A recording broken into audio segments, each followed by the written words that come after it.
Surah Kahf means the story of Moses and Qadri. Huh? MashaAllah. أعوذ بالله من الشيطان الرجيم.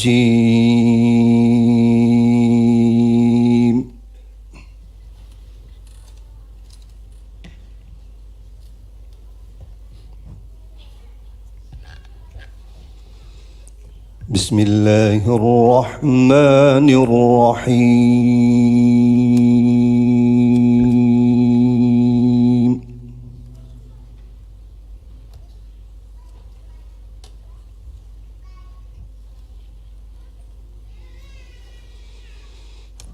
نحن نقص عليك نبأهم بالحق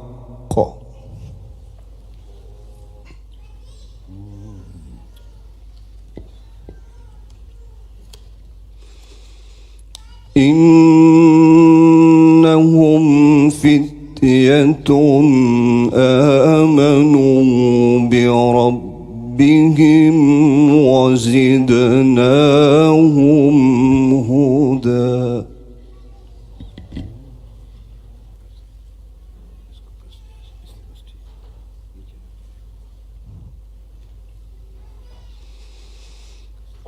وربطنا على قلوبهم إذ قاموا فقالوا ربنا رب السماوات والأرض. Allah.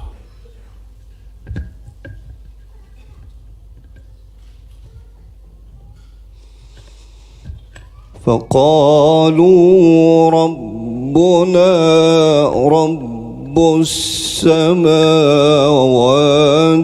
والأرض لن ندعو من دونه إلها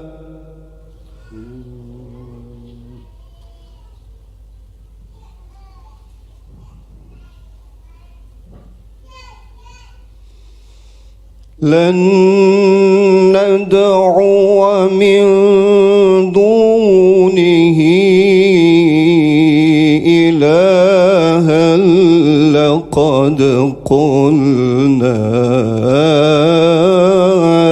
إذا شططا.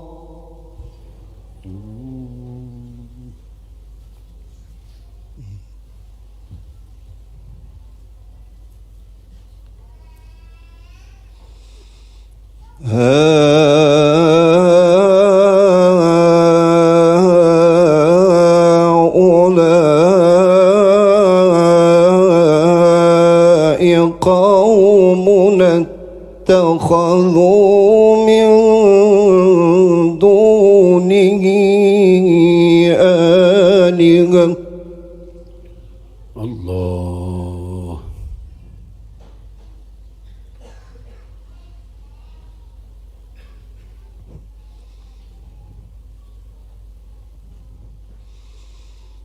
لولا يأتون عليهم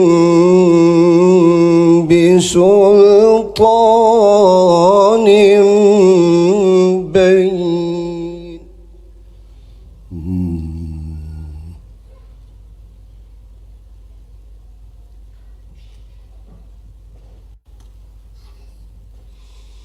فمن أظلم ممن افترى على الله كذبا.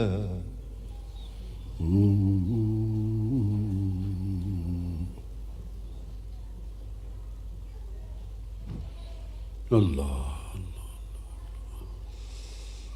وإذ اعتزلتموهم وما يعبدون إلا الله فأووا إلى الكهف Allah. Allah. Allah.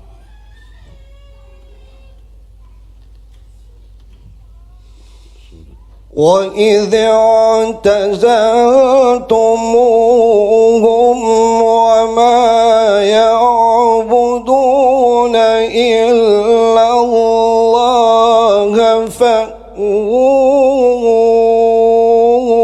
إلى الكهف ينشر لكم ربكم من رحمته. Allah. Say it loudly like this. Allah.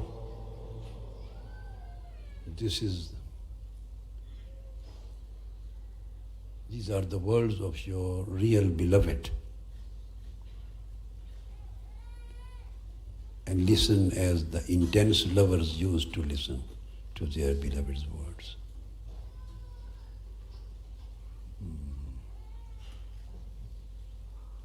ويهيئ لكم من أمركم مرفقا.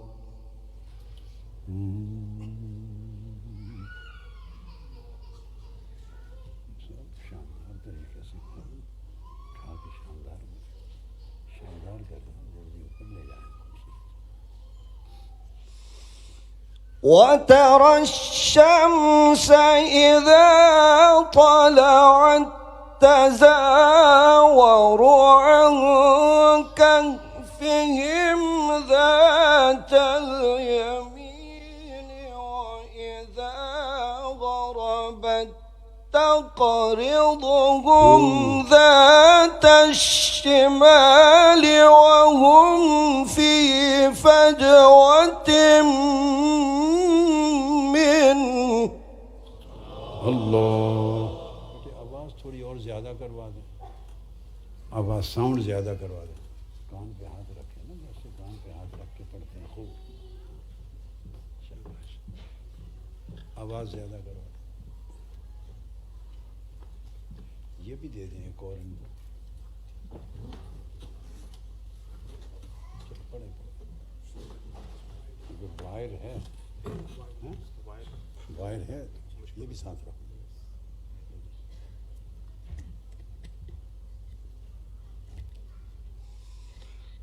وترى الشمس إذا طلعت تزاور.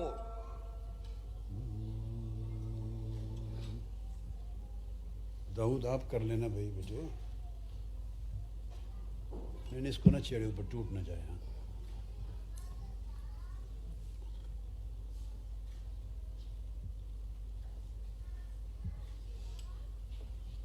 Ji.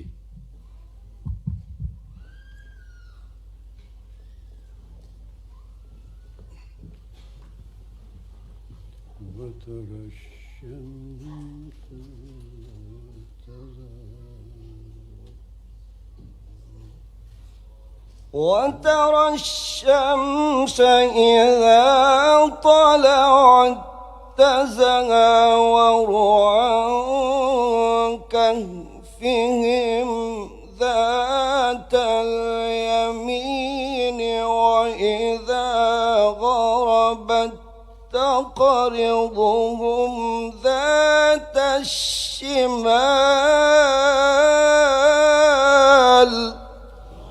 Allah. Where is Dawood? इस mic का रुख बेटे ऐसे नहीं रखना चाहिए, इस तरह रखना, उनके मुंह की तरफ, इसको ना, बस ठीक है, अब छोड़ दें, ठीक ठीक है, अब ठीक है बेटे।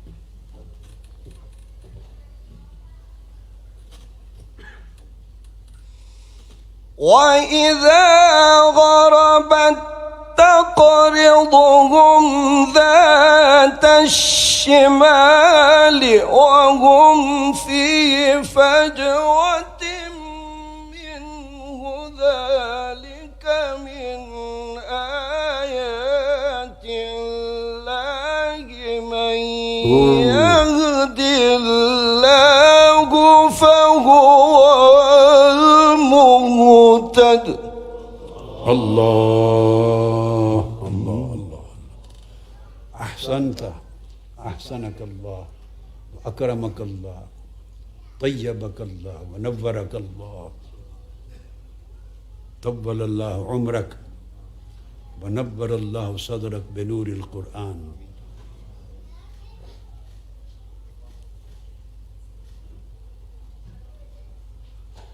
وترى الشمس إذا طلعت تزاور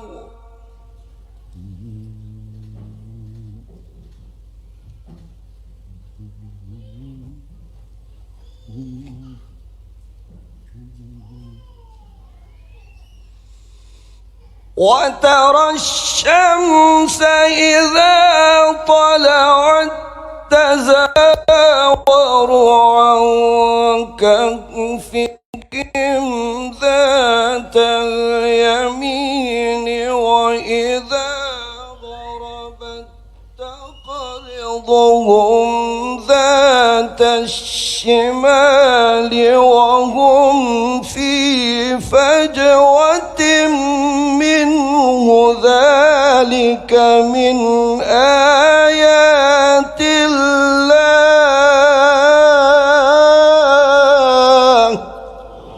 الله الله الله.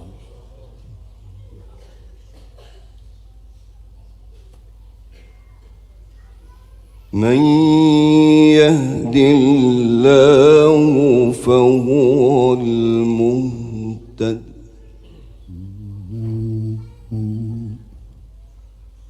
ومن يضلل فلن تجد له وليا مرشدا.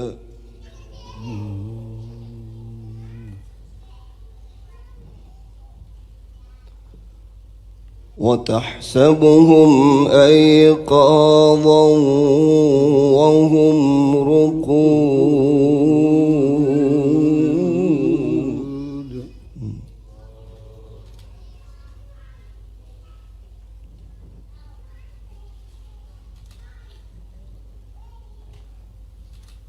وتحسبهم أيقاظا وهم رقود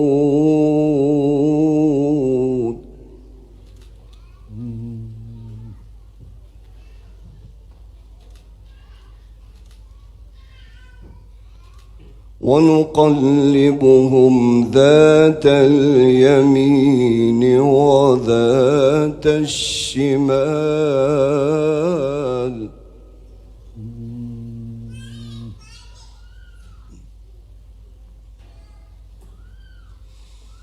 وكلبهم باسط ذراعيه بالوصيد لو اطلعت عليهم لوليت منهم فرارا ولملئت منهم رعبا. الله.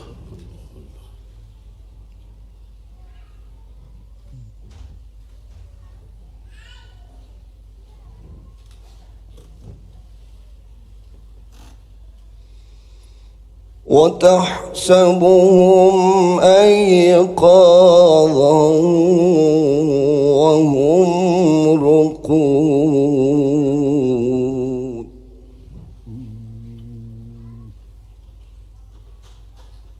ما شاء الله ما شاء الله. कानों पर हाथ नहीं रखते, ऐसे ऐसे नहीं करते, उससे आवाज में गूंज पैदा होती है. وكلبهم باسط ذراعيه بالوصيد لو اطلعت عليهم لوليت منهم فرارا ولملئت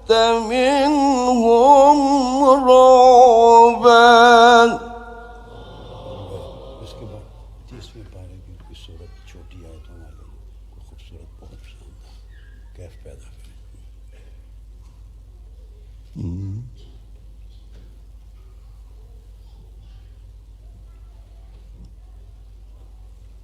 الله أكبر بسم الله الرحمن الرحيم سبح اسم ربك الأعلى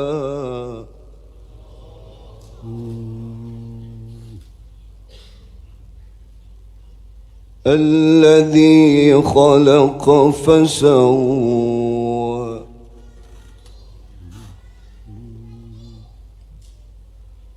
والذي قدر فهدى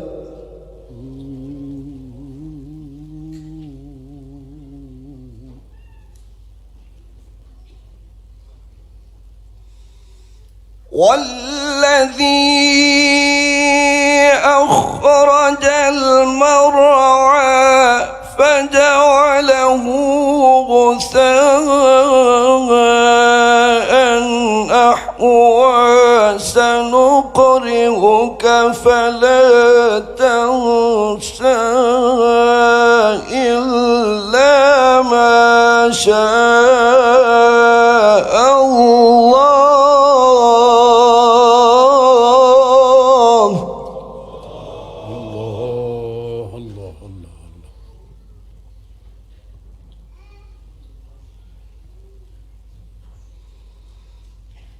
إنه يعلم الجهر وما يخفى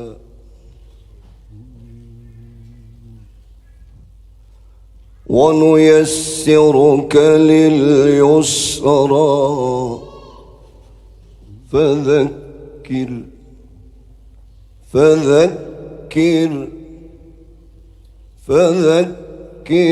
إن نفعت الذكرى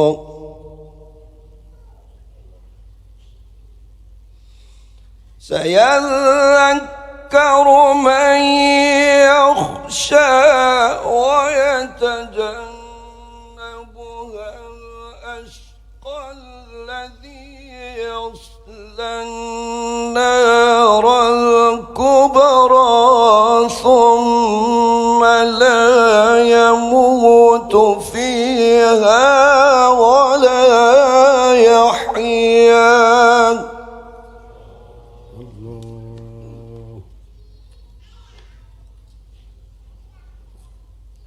قد أفلح من تزكى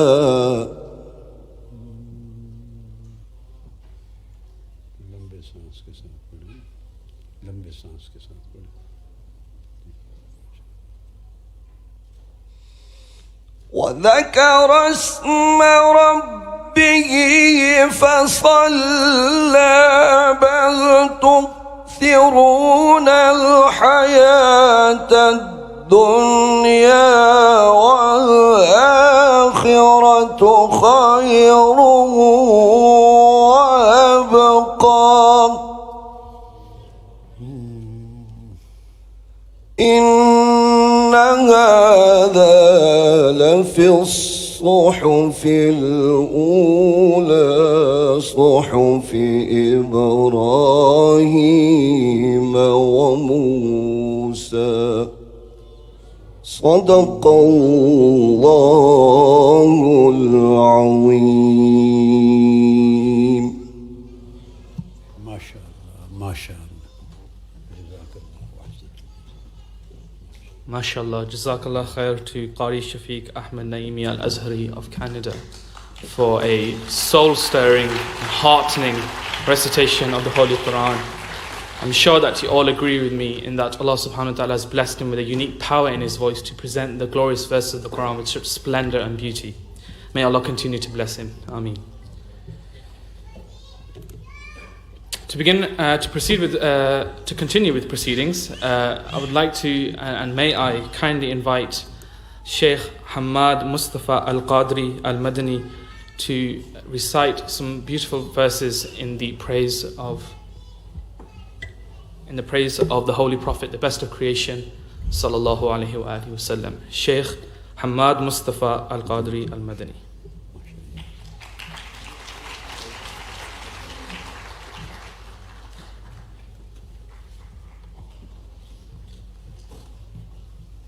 उधर ही रख ले, इसको भी साथ रखना चाहिए.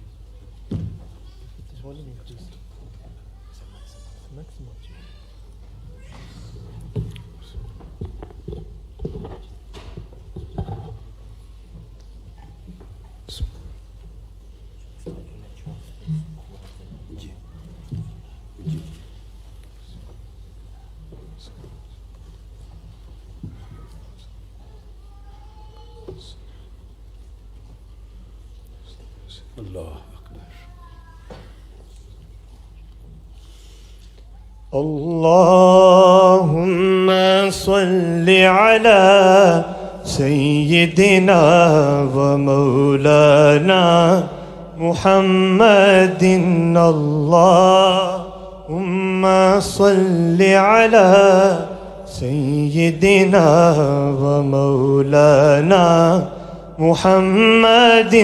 اللهم صل على سيدنا ومولانا محمد وعلى آله وصحبه وبارك وسلم. اللهم صل على سيدنا ومولانا محمد وعلى آله وصحبه وبارك وسلم.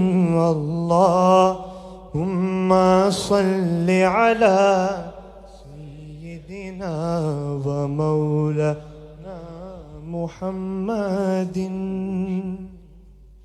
बेटे ये भी उधर रख दें, इसको करके ना ऊंचा. दाऊद कहाँ चला जाता है बेटे? उधर जाके ये भी रख दे, बाहर है इसके नीचे से, इसके नीचे से, क्योंकि उन माइक्स की आवाज़ थोड़ी है, इनकी बेहतर है. साथ खड़ा कर दे.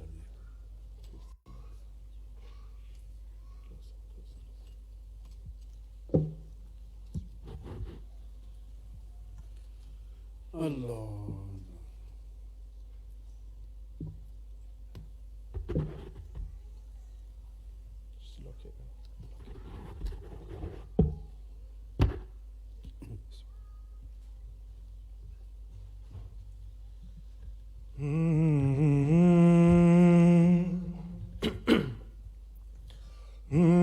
शहर तैबा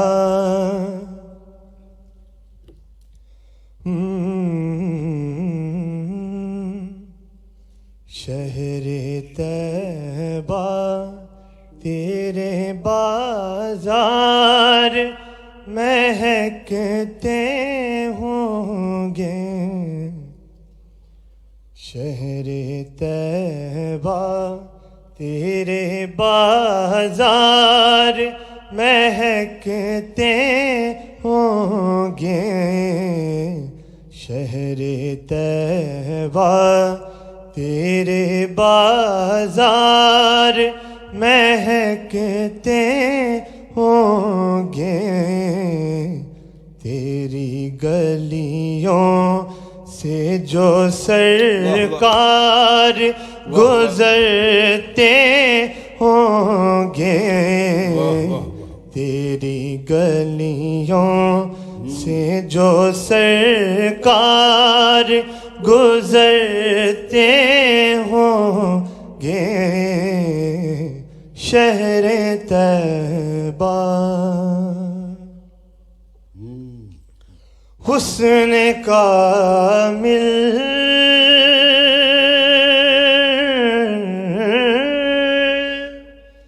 से कोई नजर हटाए कैसे, वाह वाह वाह, हुस्ने कामिल से कोई नजर हटाए कैसे, देखने वाले उन्हें देखते रहते होंगे, देखने वाले उन्हें देखते रहते होंगे, तेरी गलियों से जो सरकार गुजरते होंगे।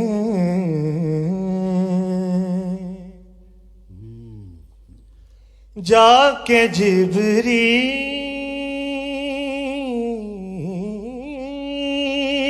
ने फिर नजर उतारी होगी, जाके जिब्रील ने फिर नजर उतारी होगी, उनके कांधों पे जो हसनैन चहकते होंगे, उनके कांधों पे जो हसनैन चहकते होंगे, तेरी गलियों से जो सरकार गुजरते होंगे, उनके चेहरे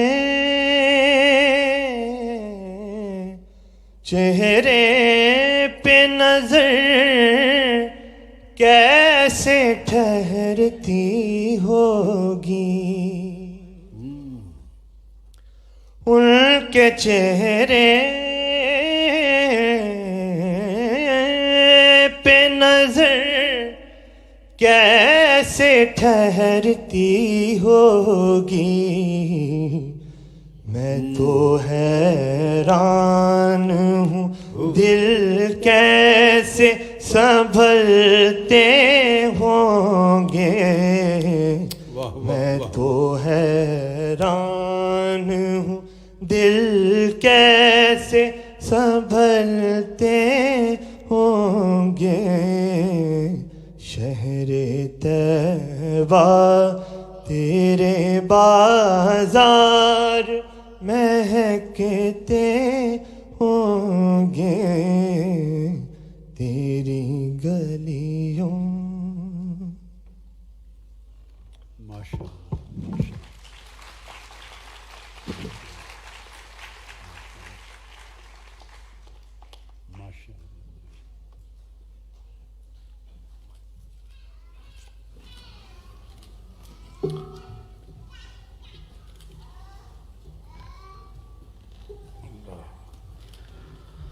MashaAllah, Jazakallah khair to Shaykh Hamad Mustafa Al-Madani Al-Qadri for what was a heartwarming recitation in the praise of our beloved and noble Prophet Sallallahu Alaihi Wasallam.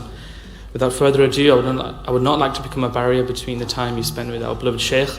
May I kindly invite him to begin his talk and to continue bestowing pearls of wisdom and knowledge onto us all.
इसको बेटे थोड़ा सा यहाँ पर कस दे, ऐसे कर, यहाँ पर कस दे, बस ठीक।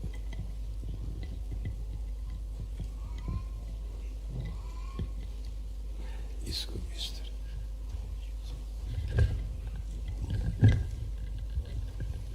इसको भी इस तरह खोले, ये खोले, ये खोले।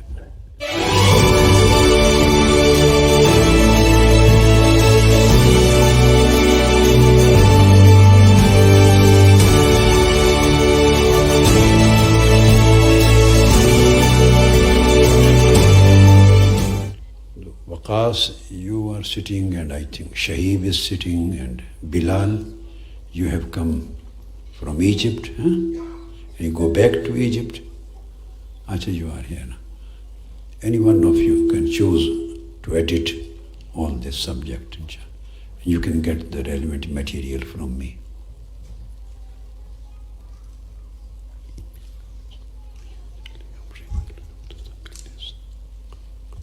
Bismillahirrahmanirrahim.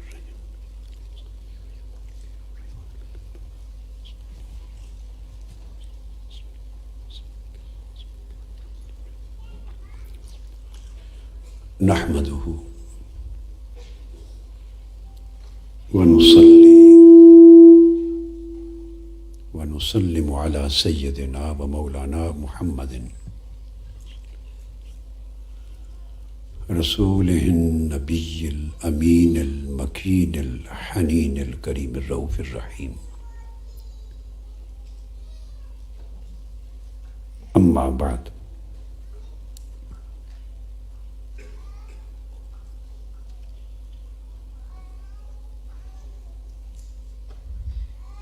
بسم الله الرحمن الرحيم.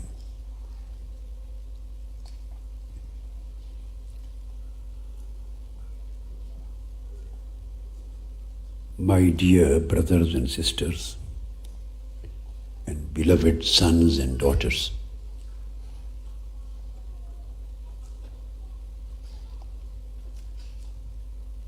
Alhamdulillah Ta'ala,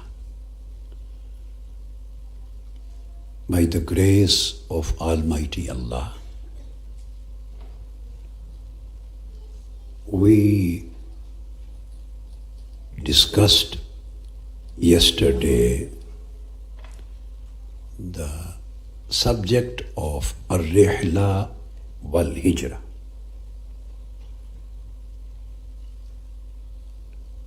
What does this title mean? What does it imply and signify? And how it can be applied in our lives?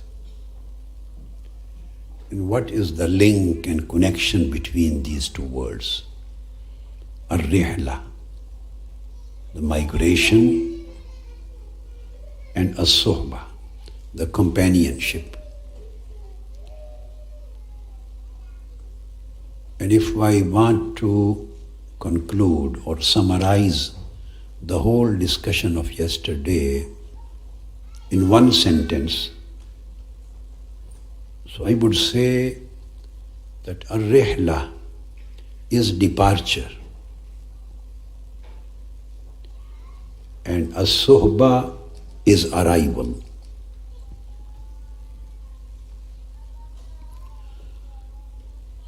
Keep in your mind that there can be no arrival without departure.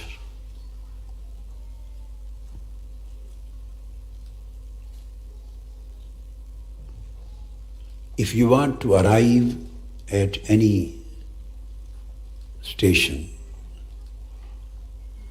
you have to depart from some place. Always it is departure which leads you to the arrival.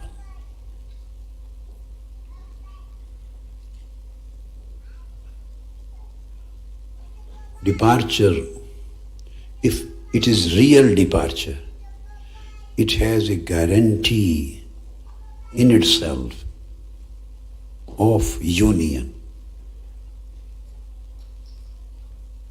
with your beloved.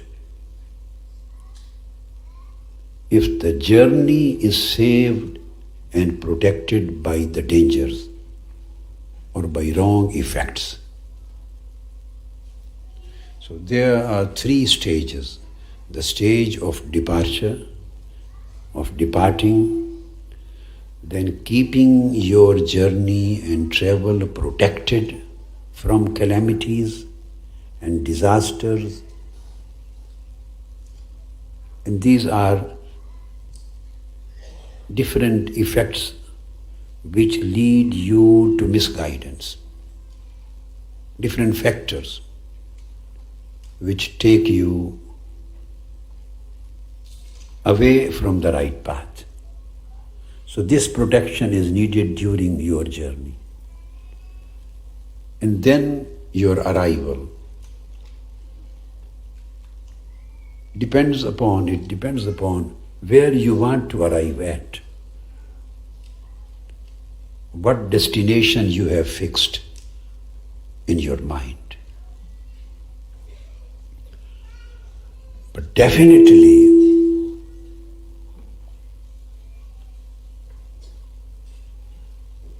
no arrival is possible without departure. That's why as-sohba, the arrival,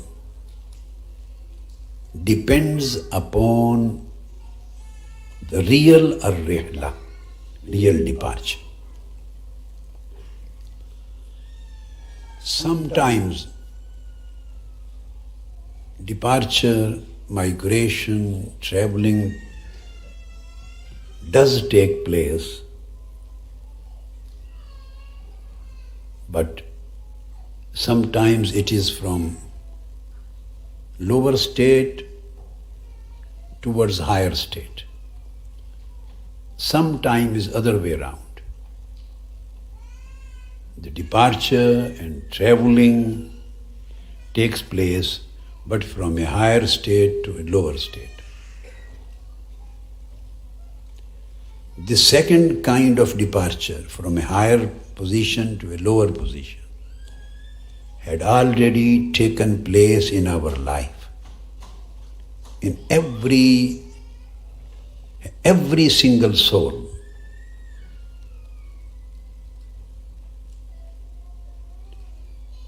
Every single soul has experienced this departure.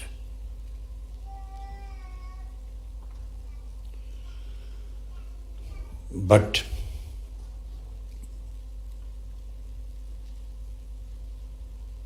it is different in different cases, depends upon case to case, man to man, soul to soul.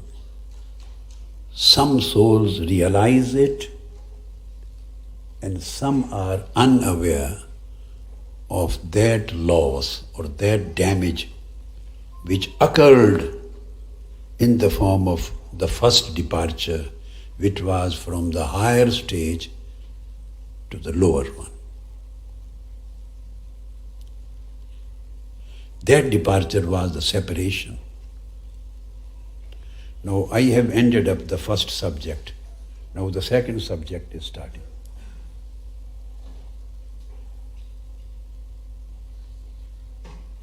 Maulana Rum starts his Masnavi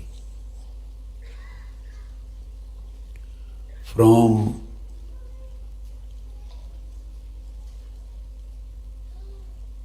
the point of this departure and this separation.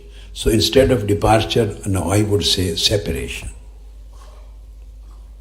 He begins his message and his poetic verses from the subject of, with the subject of separation.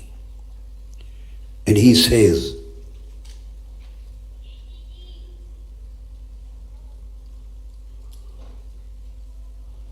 how would you like, I should read some couplets just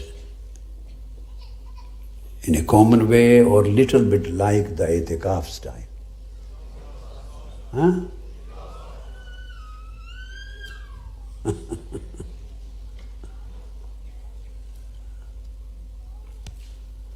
Not in that style, but little bit similar to that. So Maulana Rum mentions this separation in the words. Vishnu azn hai kyun hikayat में कुनद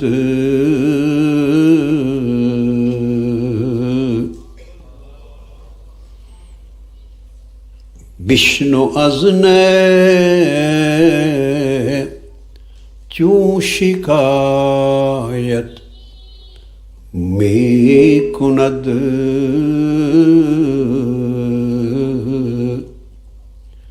वज़जुदाई हाँ शिकायत में कुनद.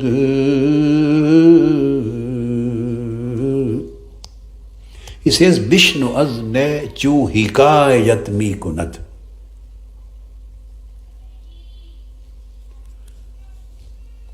Maulana Rum says, listen to the creed.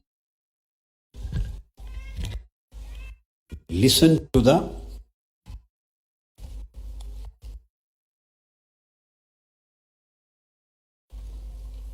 what kind of tale or story it is telling. He is talking of flute. Listen to the creed. What tale, what story it is telling, and what kind of separations it is complaining.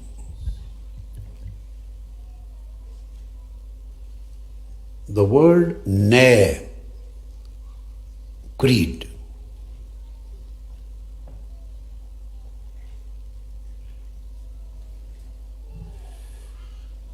it has been used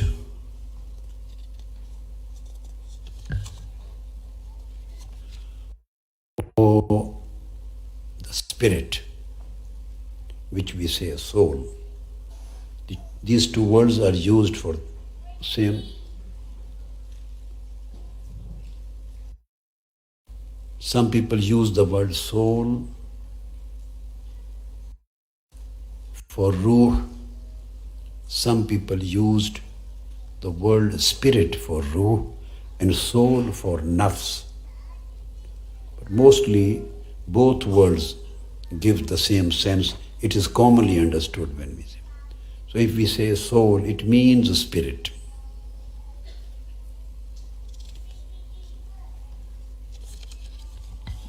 The basic theme that reed is crying, the spirit is crying. And Maulana Rum says that this reed is complaining, and it is telling some tale, some separation, some story of its separation. And he says, was judai ha. This reed is not telling the story of one separation. No. It is telling a story of many separations. It complains of many separations.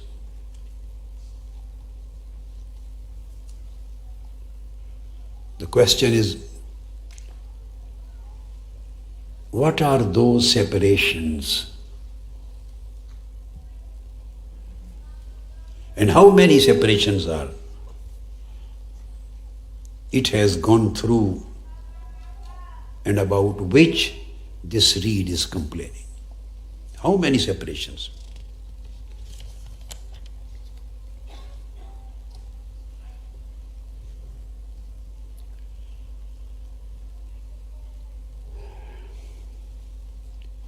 Spirit is human spirit. Before coming to this world and before appearance in this world,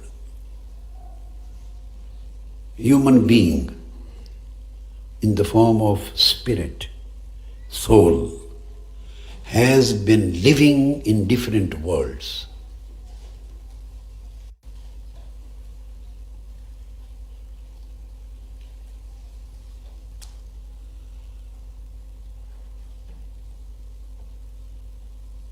The birth of humans, when we are born in this world, this birth is not the beginning. This birth is not the beginning of human life.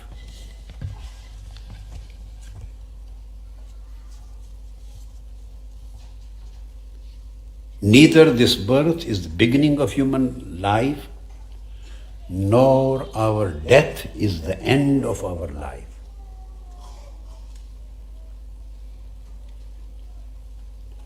I would say that death in the same way is not end of our life as the birth is not beginning of our life. We are the people, we are the ones who are living in this world of bodies, world of humans, material world. And we are just aware of the happenings and occurrences and existences of this world. This world is our beginning and this world is our end. This is a big mistake which is keeping us away from the ultimate truth. And we have fallen astray. We are not able to realize the truth, the reality. And that's why we are not able to travel in order to achieve the union with divinity, to achieve our connection with the presence of our Lord.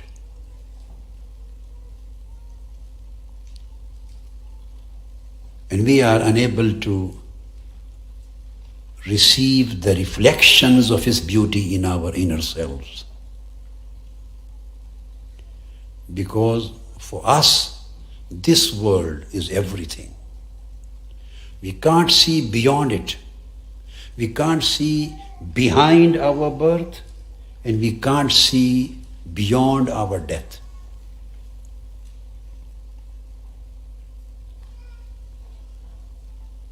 Since Rumi says, "Was judai ha shikayat mi kunat."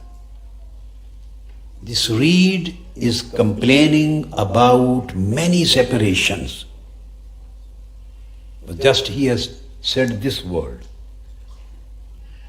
Now, it is for us to understand what does he mean. How many separations are there which he is referring to? There are definitely many separations.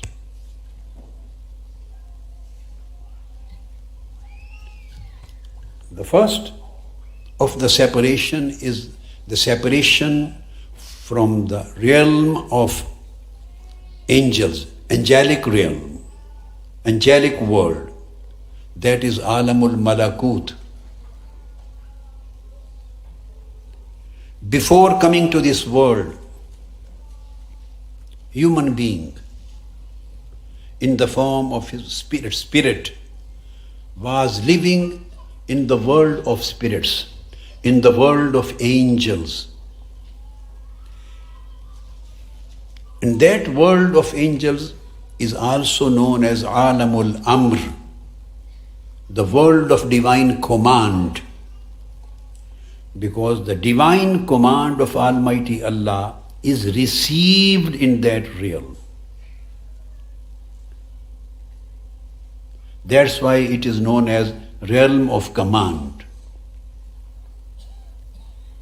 And another name has been given to this world, and that is Alamul Ghaib, the world of unseen.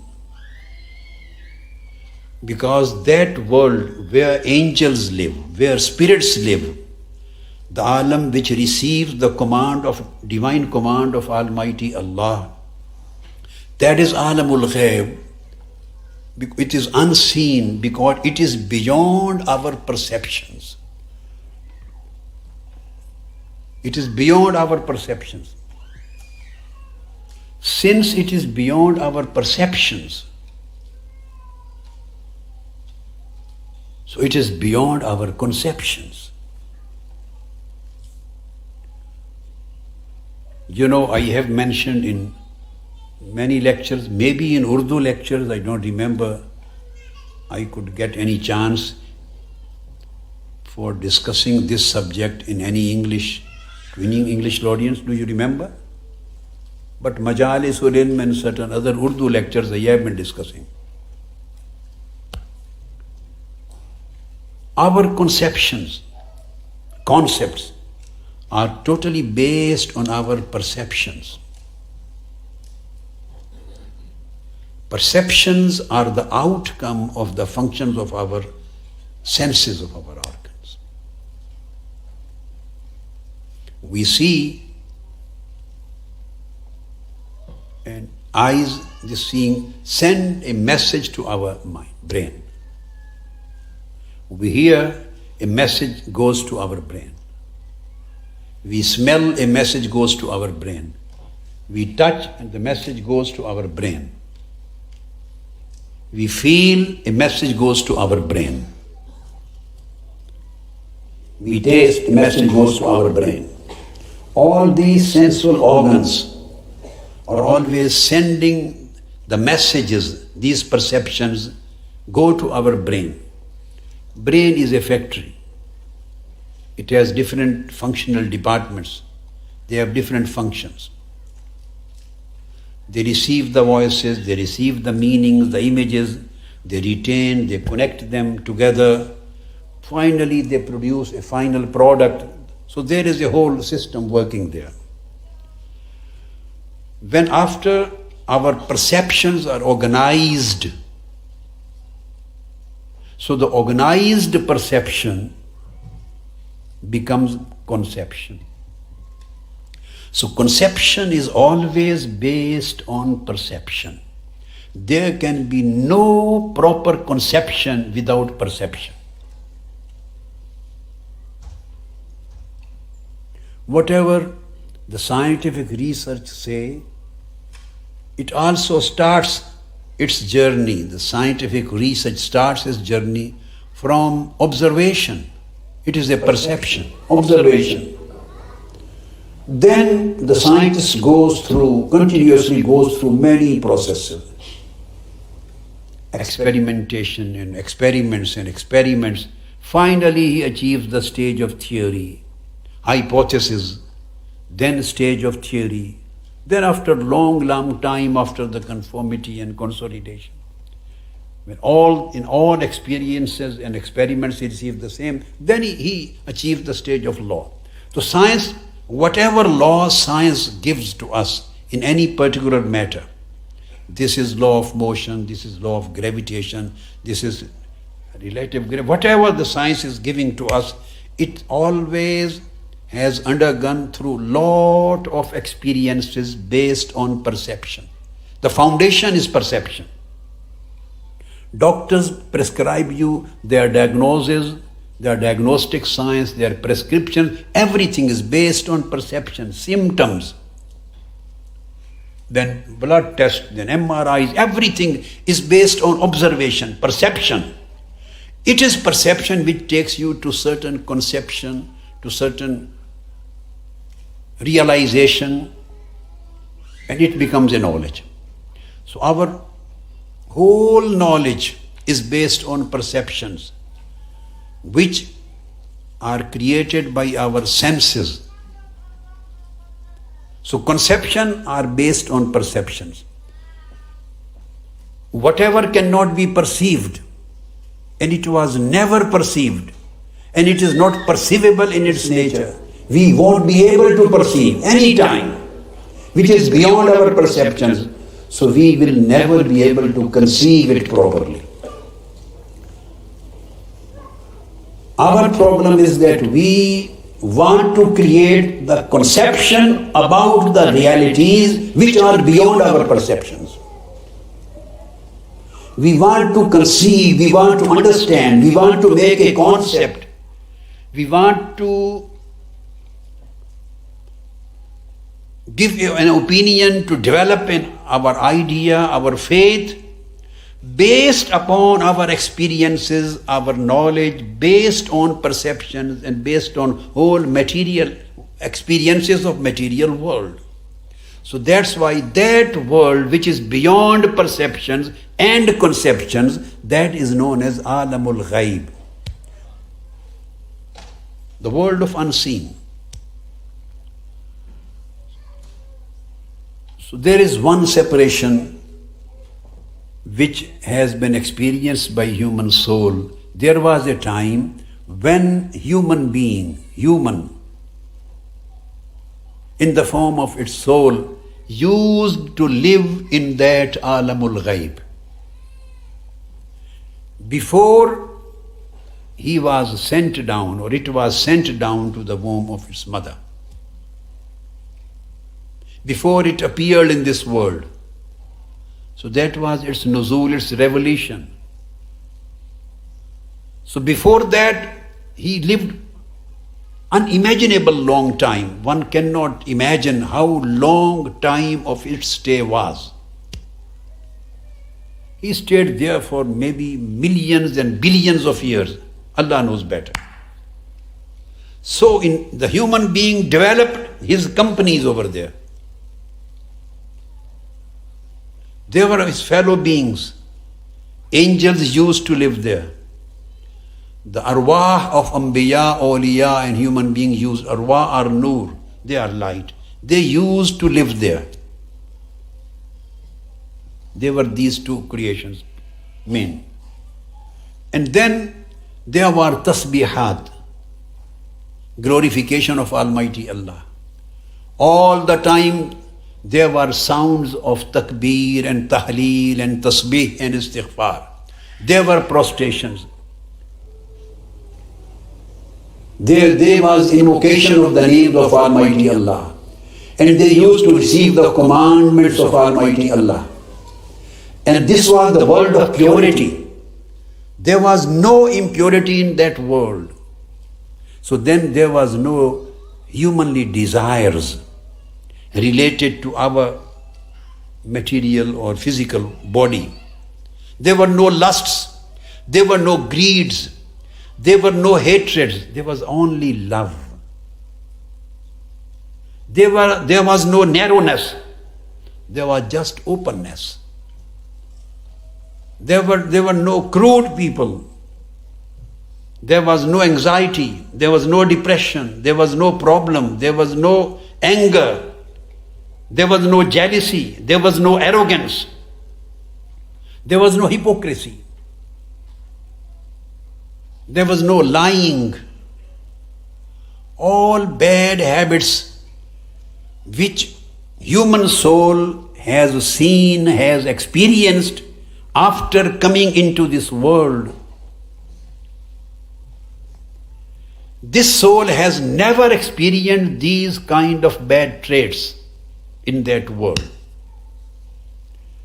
It has beautiful neighborhoods of angels, neighborhood of lights, used to listen to the voice of Almighty Allah, His commands. It was nur, just nur, light. So first of all, and this world had beautiful, pure relationships, beautiful and pure neighborhoods, beautiful and pure friendships, beautiful and pure sounds, beautiful and pure lifestyles, beautiful and pure closeness of Almighty Allah. And this soul was absorbing the light, divine light of Almighty Allah's attributes in itself. It was absorbing, receiving the lights. And living there, since this was the world which was receiving the lights of divine attributes, so by receiving the lights of divine attributes, these souls were changing, attaining the characteristics of divine attributes. They were being colored. They were being dressed with those divine attributes. So they were different in their nature. When this soul separated from that world and came to this world of bodies, so this was, it feels its first separation. This is the first separation. Then there was another world, and that was a world beyond Alamul Malakut, beyond the world of angels and world of spirits. That was Alamul Jabarut. This was the world of divine power, realm of divine power. So human soul at some time has been in the neighborhood of world of divine power.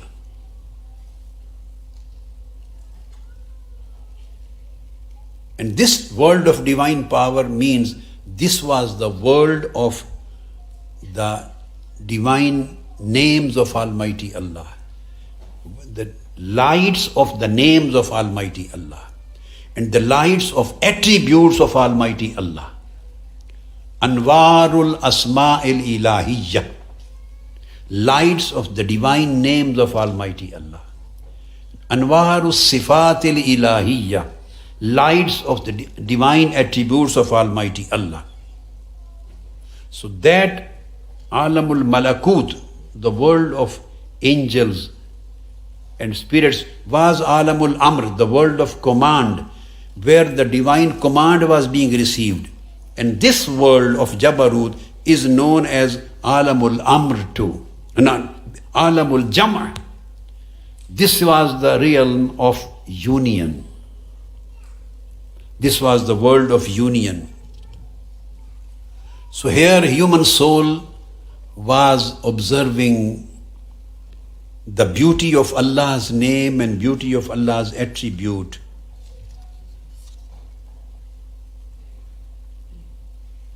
And this, beyond this Alamul Amr, the world of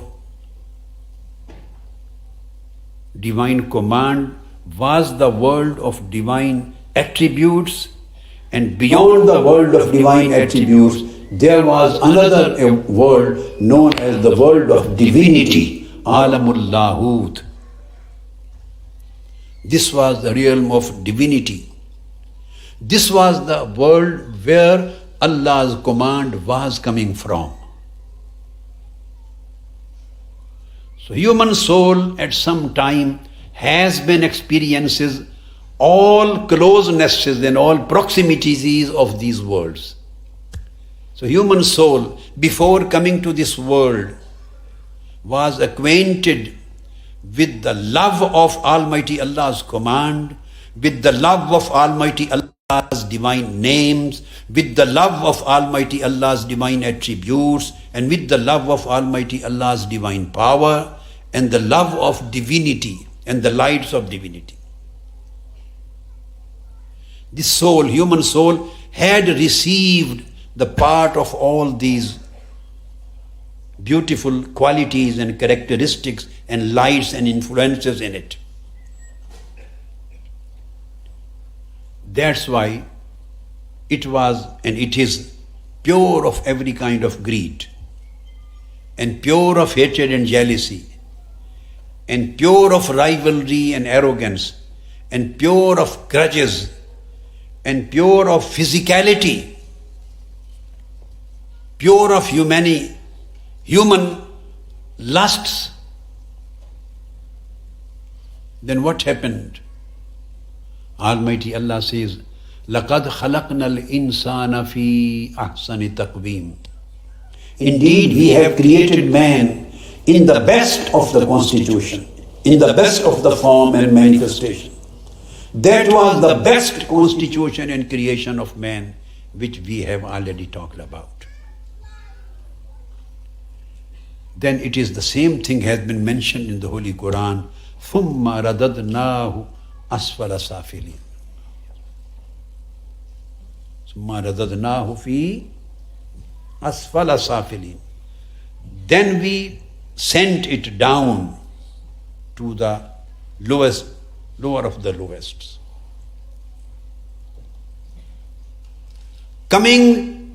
Human souls coming down from that upper levels to this world, these are the separations. These are the separations. And same thing has been mentioned in Holy Quran.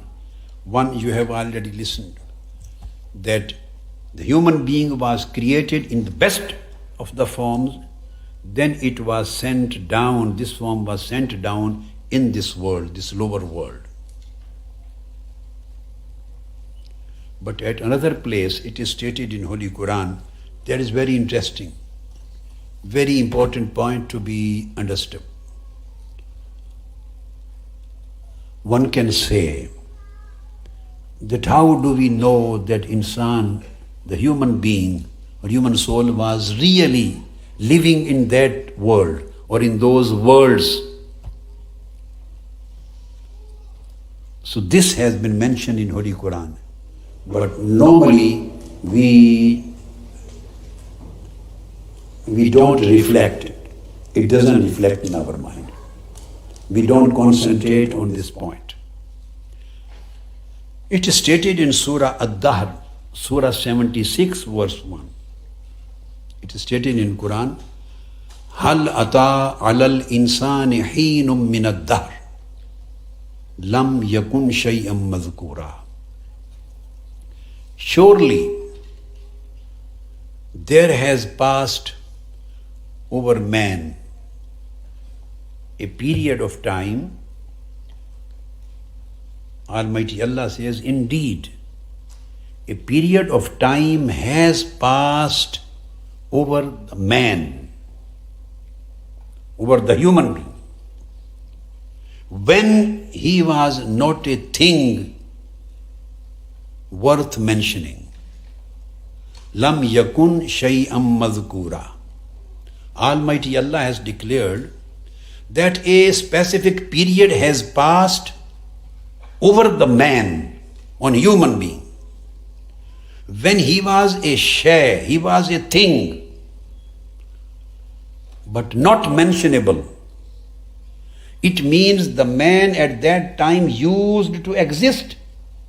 He was a thing, he was in existence, but shay'am lam yakun shay'am mazkura, but not mentionable. He was never mentioned at that time.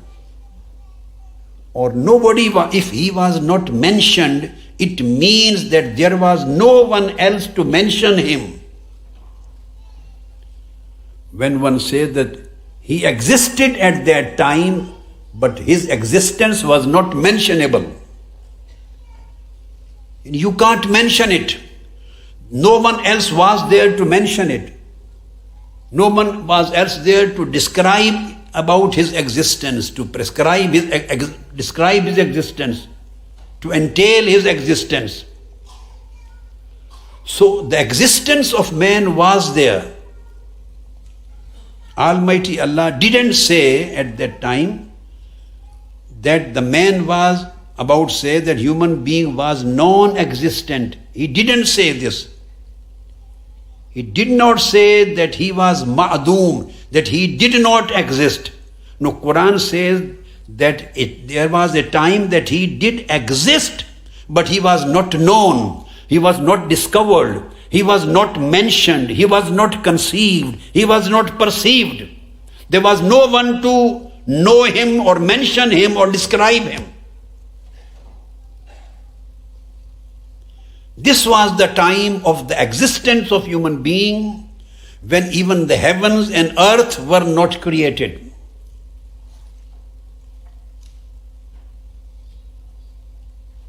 He had already been, insan, the human being, had already been created by that time. And the human being had already come out of the state of non-existence. Before that, there was a state of non-existence. Everything was non-existent. Nothing existed at that time except Almighty Allah. So that was Al-Adamul Mahad.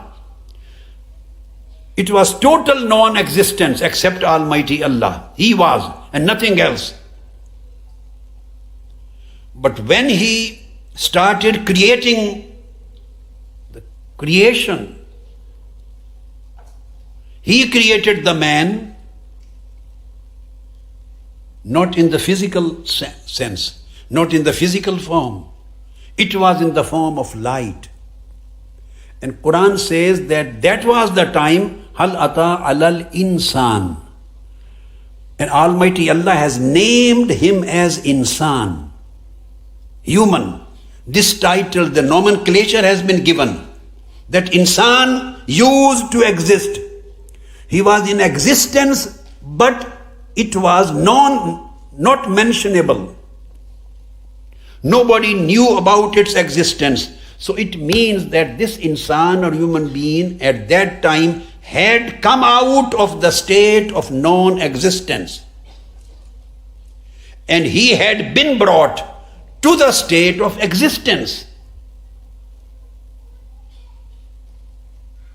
Therefore, this was the time which passed on the human, on man. And this time was when he used to live in the presence of Almighty Allah. In the presence of Almighty Allah. That was Alamul Lahut or Alamul Jabarut. Definitely before the Alamul Arwah or Alamul Malakut. That was Alamul Jabarut. When human being was not mentioned. Now a question arises here. Why Maulana Rum says that reed is crying, and human spirit and soul is crying and complaining about many separations? The reason, we can get the answer from Quran. At that time, when the existence of human being or existence of insan is established,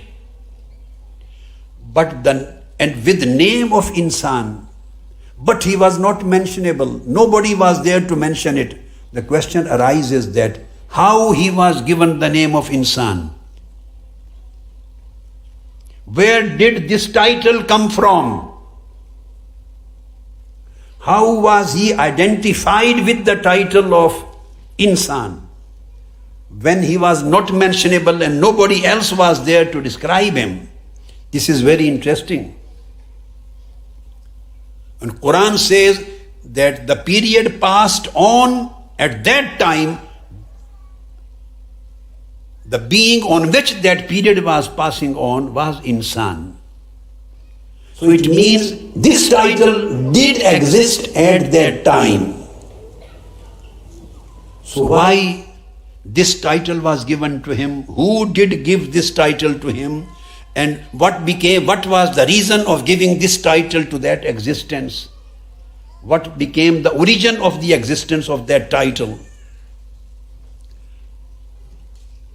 If we go to the linguists of the Arabic language, they say that the word insan, human being, is derived from one of the two words. Insan is either derived from uns or derived from the root word nisyan. This is the root word, anasa. Nasiya, this is the root word. Either the word insan has been etymologically, linguistically derived from the root word uns. And uns means intimacy and love. Uns means intimacy, love and cordiality. Or the word insan is derived from nasiya.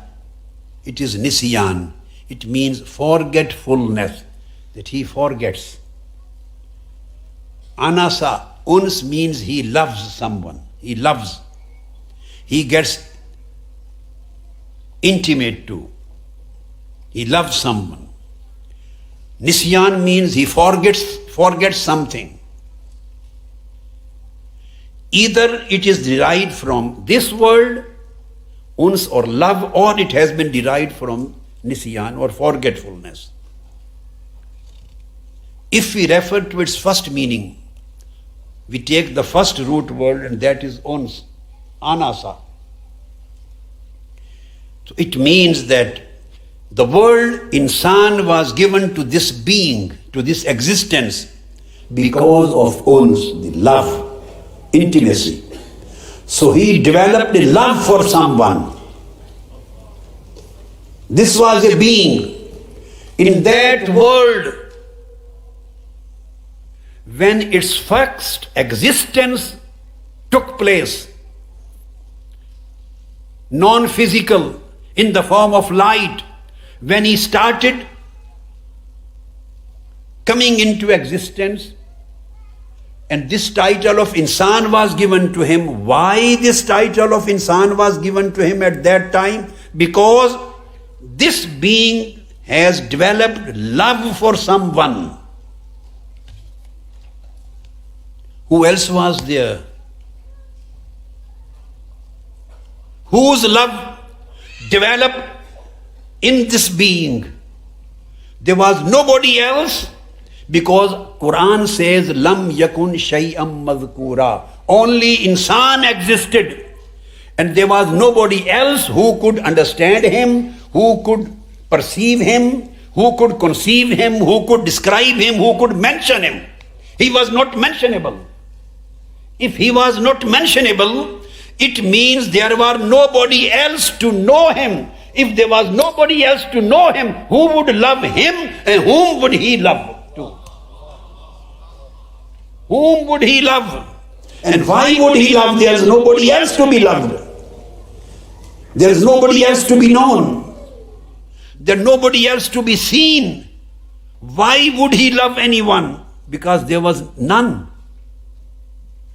And it says insan means that he developed love for someone. So the meaning of the word insan is the one who loves is known as insan. And the one who is void of love, who is deprived of love, is stripped of his humanity. The one who does not have any love in his heart, the one who does not enjoy the sense of intimacy, he does not enjoy cordiality, he does not enjoy the taste and the sweetness of love, he is deprived of humanity. And human, insan, means the one who loves someone. But who is the beloved whom he loved at that time? There was no one except Allah. There was no one except Allah. So the beginning of human, the beginning of insan is the love of Almighty Allah. Here he started his journey from. His beginning started from loving Almighty Allah and receiving his love into it.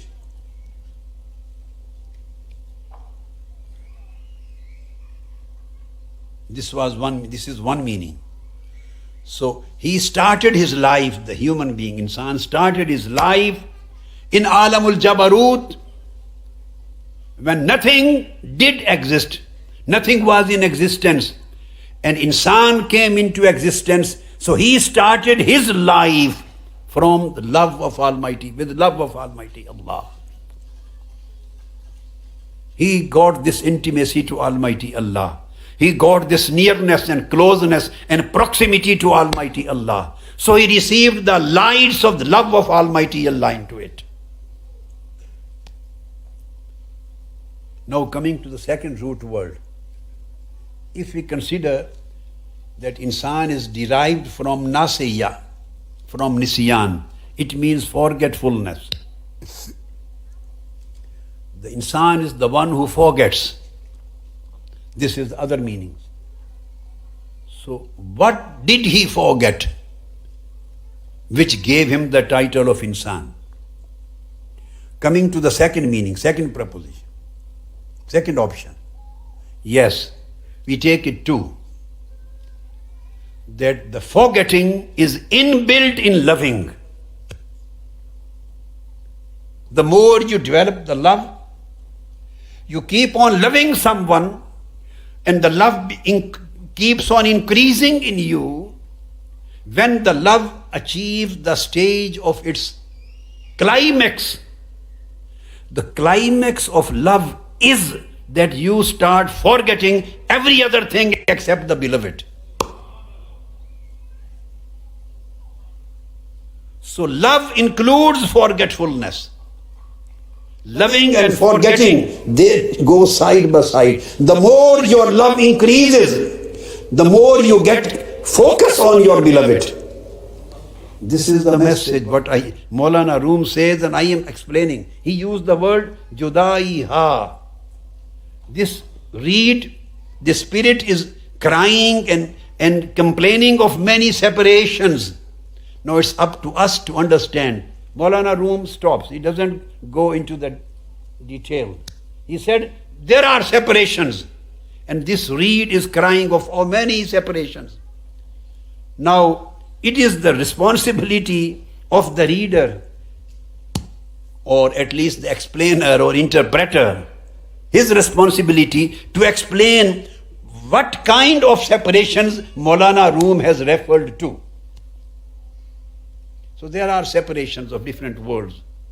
And in the end, as I mentioned, that the biggest separation and the biggest sadness for the spirit is in fact the separation from his Lord.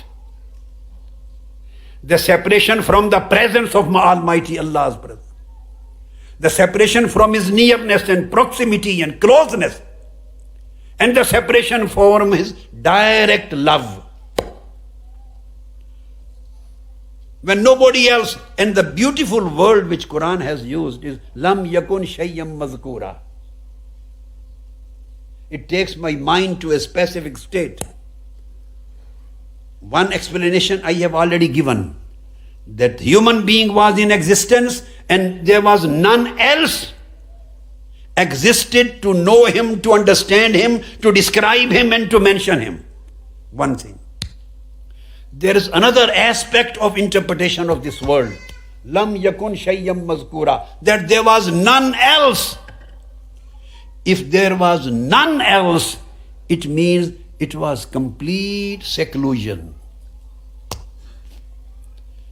Complete seclusion. Just there was the beloved and the lover. And there was no in between.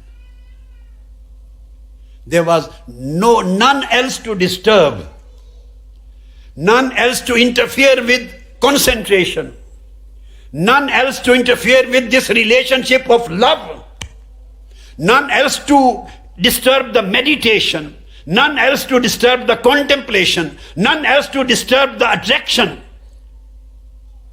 none else to disturb the attachment, none else to disturb the union. Just insan at that time was united with the presence of Almighty Allah. And he was just focused on single point, and that was the love of the Lord. So this is the basic separation why he is crying for, that he has been separated from that secluded position. That was a time of retreat. That's why the itikaf has been given in Islam. And the retreats, spiritual retreats have been prescribed in Islam. That's why Sayyidina Musa alayhi salam, the Moses went on Tur, on the top of the mountain to have retreat for 30 nights. And when he enjoyed, it was extended up to 40 nights. And that was the result and effect of that retreat, that seclusion, when there was no one else between the lover and the beloved. No one else. Then this was the effect of that seclusion, the 40 days of retreat, that then he was able to say, Rabbi arini anzur ilayk. My Lord, now unveil this curtain. After sitting in seclusion in your proximity, when nobody else is between us, now I feel like to see you, your beauty, your light. So remove the curtain so that I may look at your beauty. He didn't say I may look you. The lover, this is against the manners of love. This is against the manners of love to say, the lover would say, oh my beloved, I want to see you. No, this doesn't suit to the manners of love. He should say, I want to look at your beauty. I want to look at your countenance. I want to look at your light, your countenance, your beauty. That's it. Don't go beyond that. दूर बैठा गुबारे मीर उससे इश्क बिन ये अदब नहीं आता. So this is reverence. These are the manners of love. Manners in speech, manners in deed, manners in behaving, manners in sitting, manners in walking, manners in connection, even manners in looking. The lover can't see eyes into eyes with beloved. If you can see eyes into eyes, your love is still imperfect. So he said, Rabbi arini anzur ilayk, I can see towards your beauty. And still he said, Lan tarani, I am ready to show you, but you won't be able to look at my beauty. I don't say no, but you won't be able to look at my beauty. So look at how he is caring, the beloved, how much the beloved is caring of his lover. He says, you won't be able to look at my beauty. It would be difficult for you. It would be troublesome for you. He doesn't want to put his lover in troubles. This is how the beloved cares. So these are the separate. Then we will lost in different streets. I don't want to get detract. So I was saying that first root word is ons. So the insan is known as insan. Insan means human, because he loves the Lord Almighty. Other word is nisyan, nasiya. And nasiya he is known because when he developed his love and his love becomes perfect or increases up to certain level, goes to climax, then he starts forgetting everything except the beloved, except the commands of beloved, except what the beloved likes. So insan became the lover and the forgetter at the same time. So when his love developed up to the climax, then he forgot everything except Almighty Allah's beauty and his remembrance and his invocation and his glorification and his proximity and his nearness. He forgot everything else. So the meaning of forgetfulness, nasiya, it has again two aspects. One is this. This is higher aspect. This is connected with the climax of love. This is connected with the first meaning. But there is another dimension of the second meaning too. The second meaning has two different dimensions. One, as I have mentioned, it is connected with the first meaning, that forgetfulness emerges out of love. Forgetfulness emerges out of love. And the second dimension of the same meaning of forgetfulness is in our lower side that we are experiencing today. And that is that we used to love him and we forgot everything except him. That was the climax of our soul. Now the second dimension is that when we were revealed to this world, when we were sent down to this world, and we appeared in this world as the physical insan, physical human being, we started forgetting our Lord. This is again the implication of second meaning of Nisyan, that the one who forgets. Whom did we forget? We started forgetting Almighty Allah. So there was a time when he asked,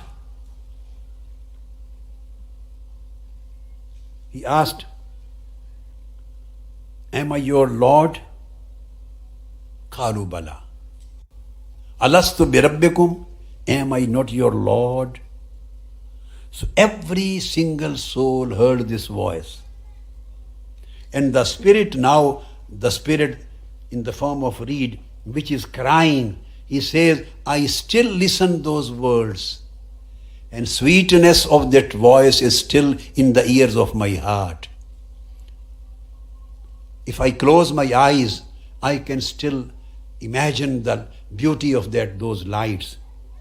If I close my heart, I can still hear the melodies of those beautiful words. Alastu bi rabbikum? Qalu bala. Am I not your Lord? You see how he used to talk to them directly, one to one. Am I not your Lord? Every single soul replied, why not? Yes, our Lord, you are. These were how the souls used to listen to him and used to speak with him. Now after coming to this world, this reed cries and complains about those separations. And we have started forgetting Almighty Allah. So this is the second implication. Since human being was given the physical appearance in this world, the world of bodies, and this world contains the specific traits. And these traits of this material or physical world are conflicting with the traits of the world of spirits and angels and worlds of divine commands and worlds of divine attributes and worlds of divine names and divine lights. There is total conflict and contradiction between the traits. Therefore, when we get indulged in these desires and these lusts, we started forgetting him. We started forgetting his love. We started forgetting his obedience. We started forgetting his glorification. We started forgetting his closeness. We started forgetting to being submissive to his commands. We started forgetting the state of purity and we started becoming impure. We started the state of generosity. We started becoming stingy. We started forgetting the state of forgiving. We became something else.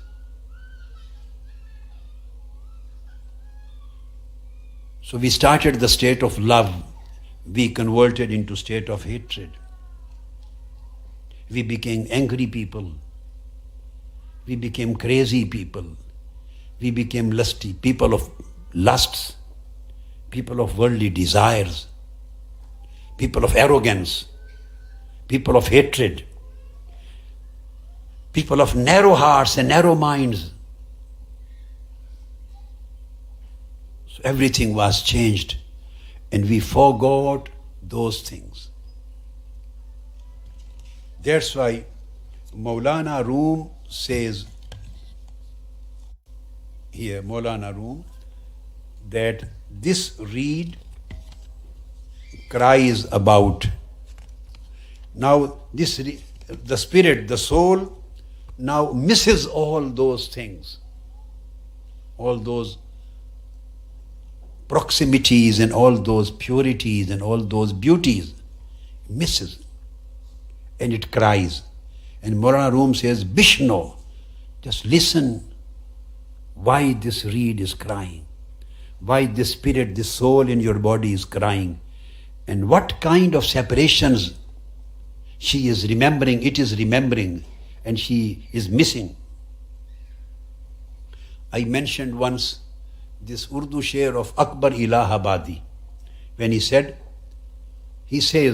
just describing these kind of things, Kuch na pooch, eh hum nashe man, mera nashe man tha kahan. Kuch na pooch, eh hum nashi. Don't ask me, oh my companion. Don't ask me, oh my friend, my beloved friend.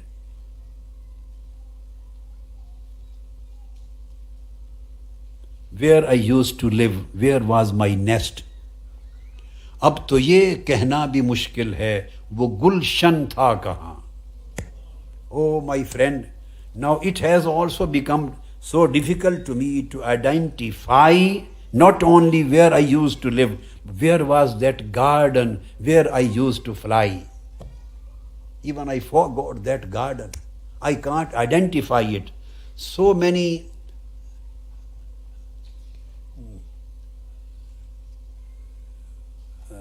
different steps of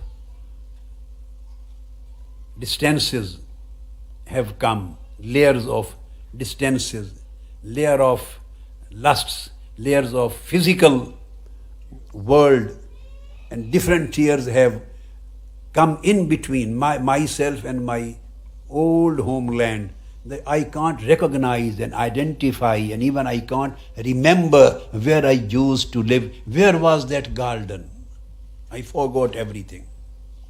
So this was the first, you can say, couplet of Maulana Room, the first couplet of Maulana Room. And why this thing has happened? This thing has happened because when Almighty Allah sent us to this world, He provided us with two potentials. Since He decided to send us in this world, so we have to live here. So He made us from dust, from fire, from water, from air, and all those elements of this world. He comprised us from these things, and chemicals through which the human is constituted. And all those chemicals come out from these kind of atoms. All these atoms and constituent ingredients of our physical body and our chemical constitution. All these elements have specific qualities, specific properties, their chemical properties, their biological properties, their characteristics. From them, morals are emerging, morals and ethics, and our temperament, and our moods, and our qualities emerge out of these qualities, our characteristics. And these things have become our aada. These things have become our aada. This is our habit, or this is our approach to life. This is aada, habit. This is our approach to life. Common, usual approach to life is known as aada. It's our habit. And at the same time, He gave another thing, He put another thing in our inner self, and that is irada, intention. That is intention of spiritual research, spiritual search. Still there the search he has put it, the candle of search is still inside. This spiritual search is known as irada. Irada means potential to find something, intention, resolution to, our resolve to find something. That is irada. So we are combination of ada and irada. We have a usual approach based on the worldly habits, and in our inner self we have a potential, that is our spiritual search, which listens like the reed, which listens the voice of heavens, and which tries to find out the reality, the ultimate truth. That's why we are combination of two, our body and our soul. Body comes from this material world. Souls come from heavenly world. And Almighty Allah has stated in Holy Quran, referring to the creation of man. فَإِذَا أَعُوذُ بِاللَّهِ مِنَ الشَّيْطَانِ الرَّجِيمِ فَإِذَا سَوَّيْتُهُ. When I will create the man, when I will constitute the human body with all elements, I will constitute and I will create a balance and I will perfect it. وَنَفَخْتُ فِيهِ مِنْ رُوحِي. Then I will blow my spirit in it. Then I will blow my spirit in it. فَقَعُوا لَهُ سَاجِدِينَ. O angels, then you have to prostrate, bow down for him. Prostrate yourself for him. So Almighty Allah mentions two things. One is Savvaituhu, is referring to our chemical or physical or material constitution of our body. And Nafakhtu fihi min ruhi is referring to our spiritual nur and light. So Almighty Allah, the irada inside the spiritual search, which entails the abandonment of the usual approach of life, to up life, and that is ada. There is a conflict between the two. Ada wants something else. Irada wants something else.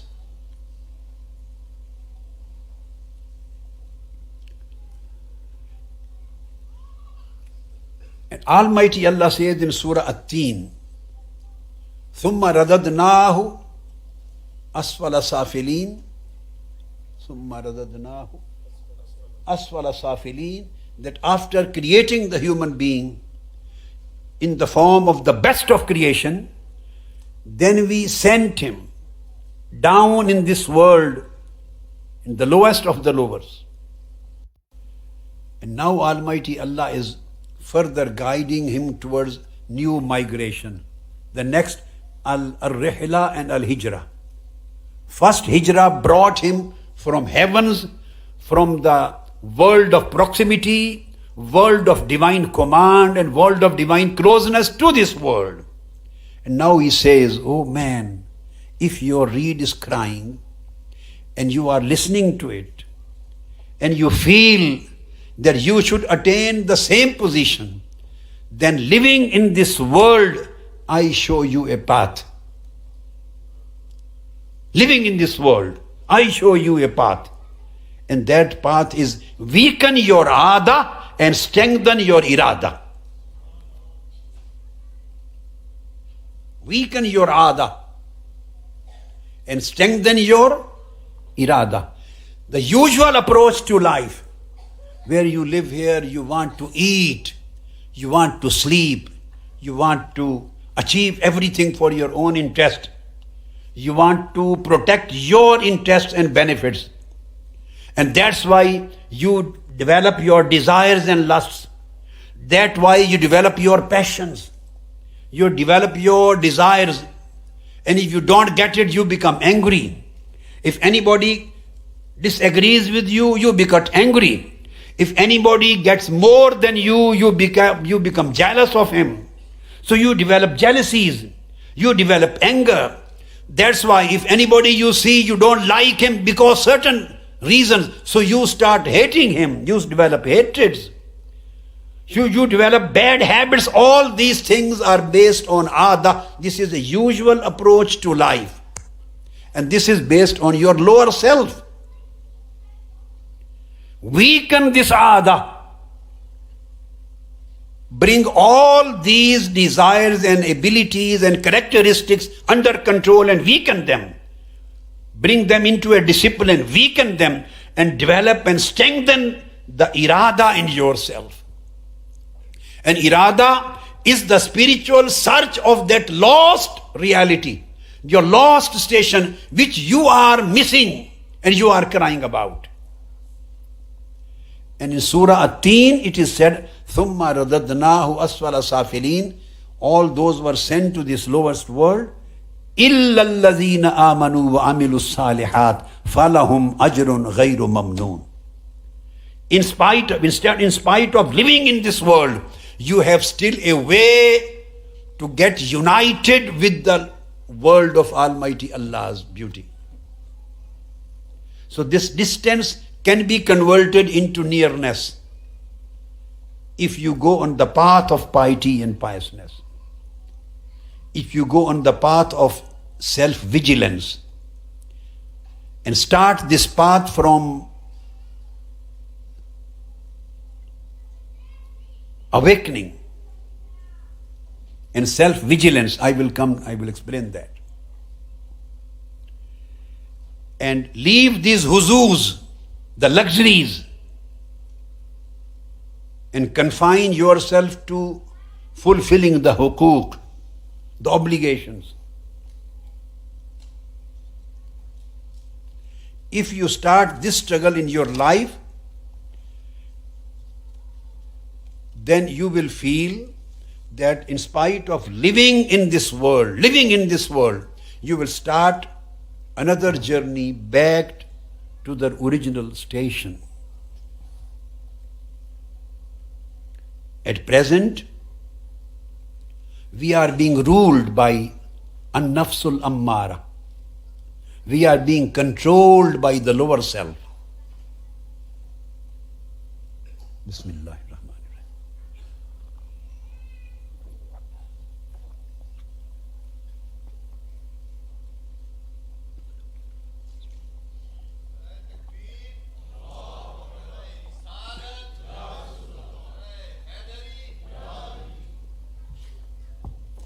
At present, we are being ruled by our lower self. And our lower self has all these qualities. Lower self is the most powerful representative of this physical world. It has all these qualities of ignorance, being ignorant of the truth, being stingy, being greedy, being arrogant, being angry, being jealousy, being negligent, having bad morals, hating other people, lying.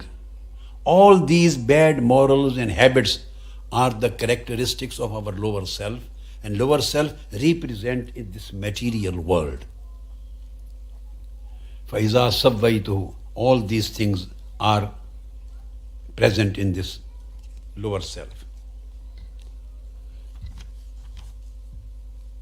We need another migration.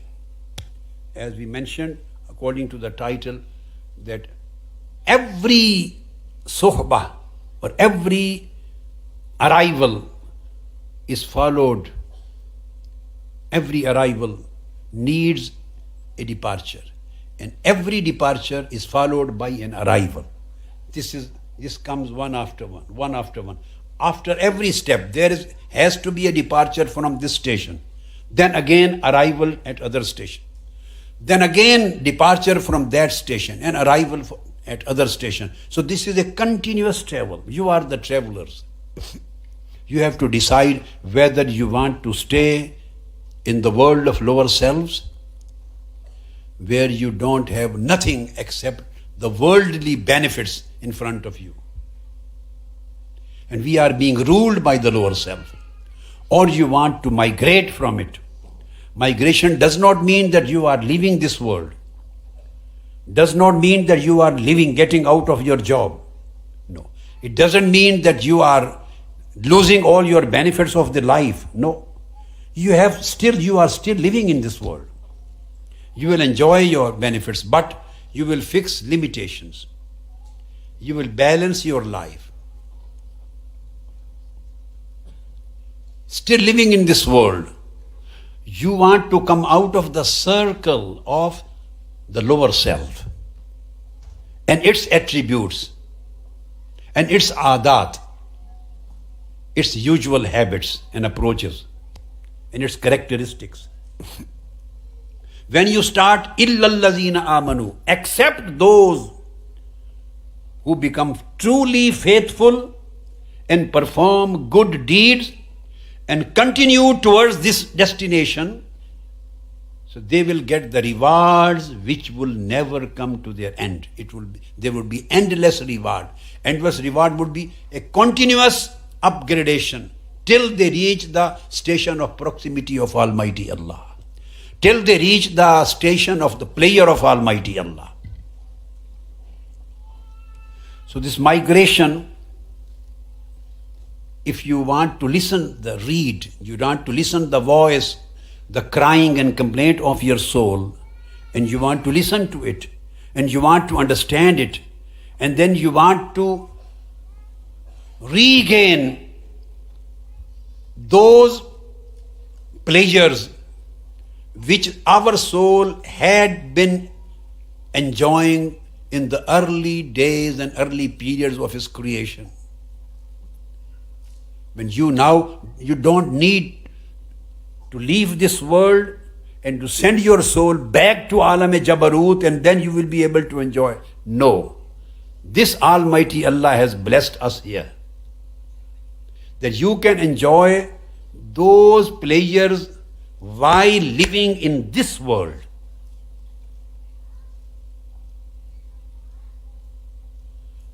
When we are separated, this is a state of at-tafriqa, state of separation.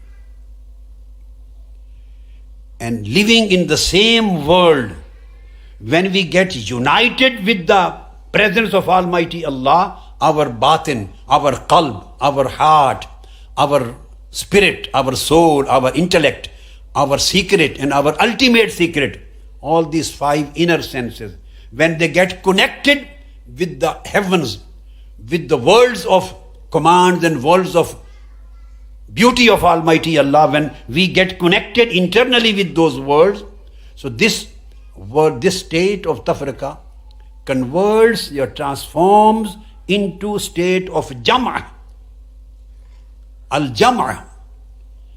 So there are two states. At-tafriqa, this is state of separation which we are living in. And in this world, we can enjoy the state of al-jam'ah, state of union. This becomes al-wusla. So in this world, we can enjoy the same. The same is stated regarding Holy Prophet sallallahu alaihi wasallam. When Holy Prophet sallallahu alaihi wasallam went on Mi'raj and Isra, ascension, he left Makkah. He left this world, went to Al-Quds, Jerusalem, led the Anbiya and Rusul, the messengers and prophets in prayer. Then he was ascended to the heavens. First heaven, second, third, fourth, fifth, seven, then beyond the heavens, beyond the arsh. Then he was taken to the presence of Almighty Allah. And all veils, curtains were removed. And he sat at a position, ثُمَّ دَنَا فَتَدَلَّى فَكَانَ قَابَ قَوْسَيْنِ أَوْ أَدْنَى. He became closer to Almighty Allah. Almighty Allah granted him with the honor of his closeness. And then they were so close and near that you can't imagine the nature of that nearness and proximity. So when Holy Prophet enjoyed that nearness and he tasted the pleasure of that nearness, when he came back to this world, again started his job and his function and his duty of propagation, of da'wah, of tabligh as a messenger. So he felt, and he felt missing those players of thumma dana fatadalla fakana qaba qawsayn aw adna. And this missing, this situation created a burden on his heart. So he thought, oh my Almighty Allah, I am your duty bound. I have again restarted my work, but sometime I miss the pleasures which I enjoyed in that station of thumma dana fatadalla fakana qaba qawsayn aw adna. Almighty Allah said, Alam nashrah laka sadrak wa wada'na anka wizrak. O my Mahbub, O my Habib, my beloved, we have opened your heart. We have opened your inner self, your inner secret. Alam nashrah laka sadrak wa wada'na anka wizrak. And the burden of separation. And the burden of separation from that station of kana qaba qawsayn odna, which you are feeling and you are getting upset and sad. We convert your separation into union in this world. We remove your burden, and now you will remain in your function in this world, but you will enjoy the pleasure of remaining with me in that world. So when your inner self gets connected with that world, so your every single act for his pleasure on the right direction becomes an act of ibadah.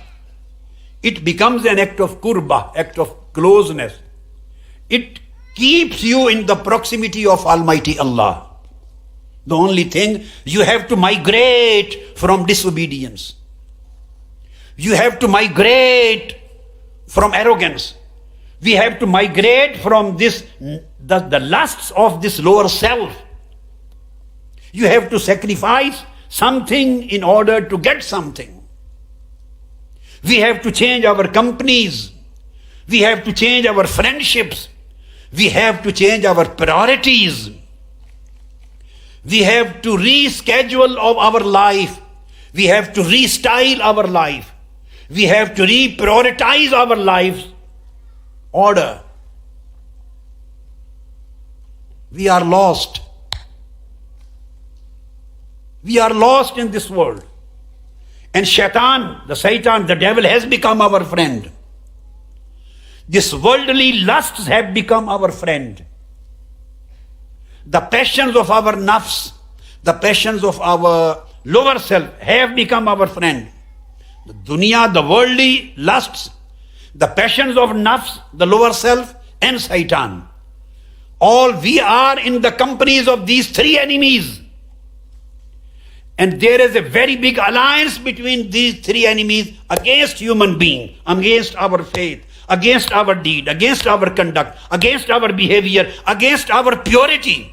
The shaitan, the worldly lusts, and lower self, passions of lower self, they are together in a form of an alliance. They are attacking from inner self and from outer self. And we are unable to defend ourselves because we have lost the pure companies. We have been deprived. We have deprived ourselves from those companies which would enable you to defend your faith, to defend your iman, to defend your amal and deed, to defend your conduct, to defend your behavior, to defend your inner self.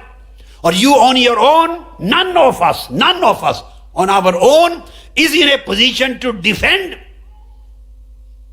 ourselves, our faith, and our inner condition against the alliance, the big attacks of the allied enemies, allied forces.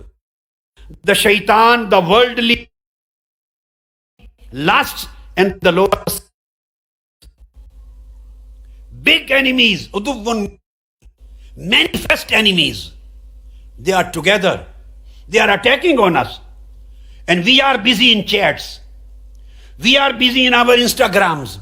We are busy in our Facebooks. We are busy in our chatting with our friends. We are busy in losing the strength of our faith. We are busy in losing the strength of our character. We are busy in losing the strength of our connection with Almighty Allah. And we are busy in losing the connection with your own mission, Minhajul Quran, the path. We don't have time. We are busy in job. We are busy in families. We are busy in early livelihood. We are busy in so many things, but not busy for Allah. The only thing for which we cannot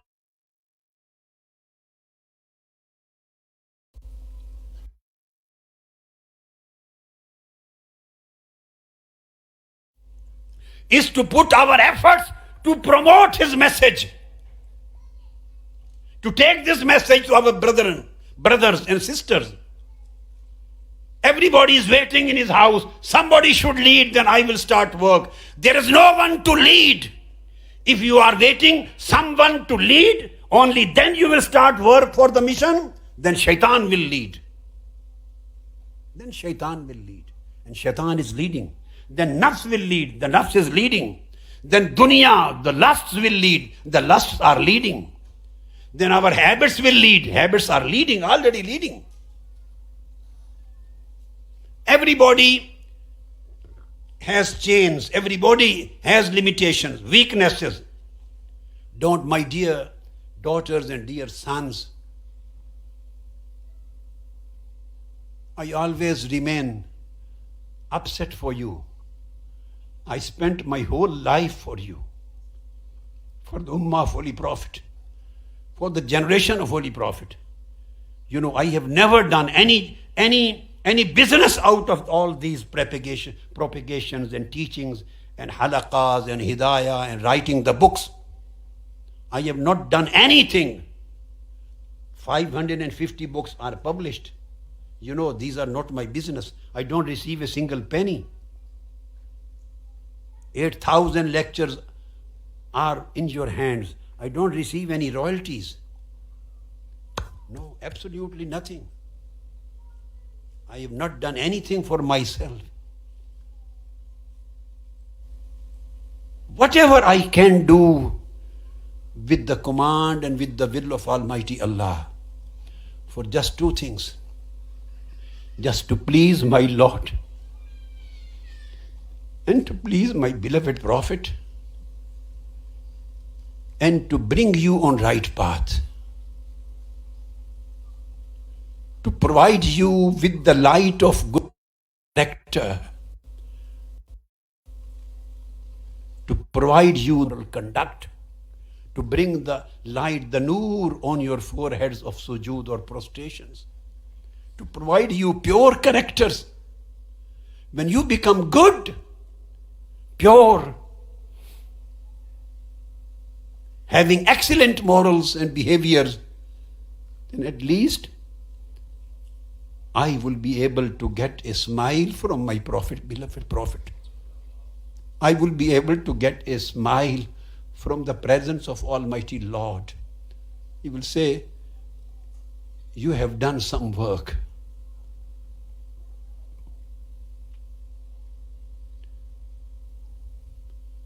I'm living for you, for the sake of Almighty Allah. And if you don't respond, and you spend your days and nights and your lives in laziness, waiting other people, other brothers and sisters to lead, nobody will lead and life will go away. The time will pass. Every single person amongst you has to be a leader. When you get married, you become leader of your house. You take the matters in your hand, you or your wives, you become the leader of that small unit. Just start a small unit of Allah's work. In the same way as you start the unit of your family. This is Allah's work. Of course, this is not a job which will pay you monthly salary or weekly salary. This will not pay you, but it will pay. I tell you, it will pay. I can't you how much payment you get out of that. When you see the smiling face of Holy Prophet sallallahu alaihi wasallam, when you see the smile of the player of Almighty Allah, and when you feel the player comes into your heart and your inner self getting connected with the presence of Almighty Allah, you can't imagine what kind of regard this is. This is a reward. The best of the rewards. Take some time off from your other engagements and fix that time just for Allah, for your Lord. And this is a vessel, this is a means. The Minhajul Quran work, this is a means for you to take you to Almighty Allah. Be humble servants of Almighty Allah and do His work. Become His practicing servants.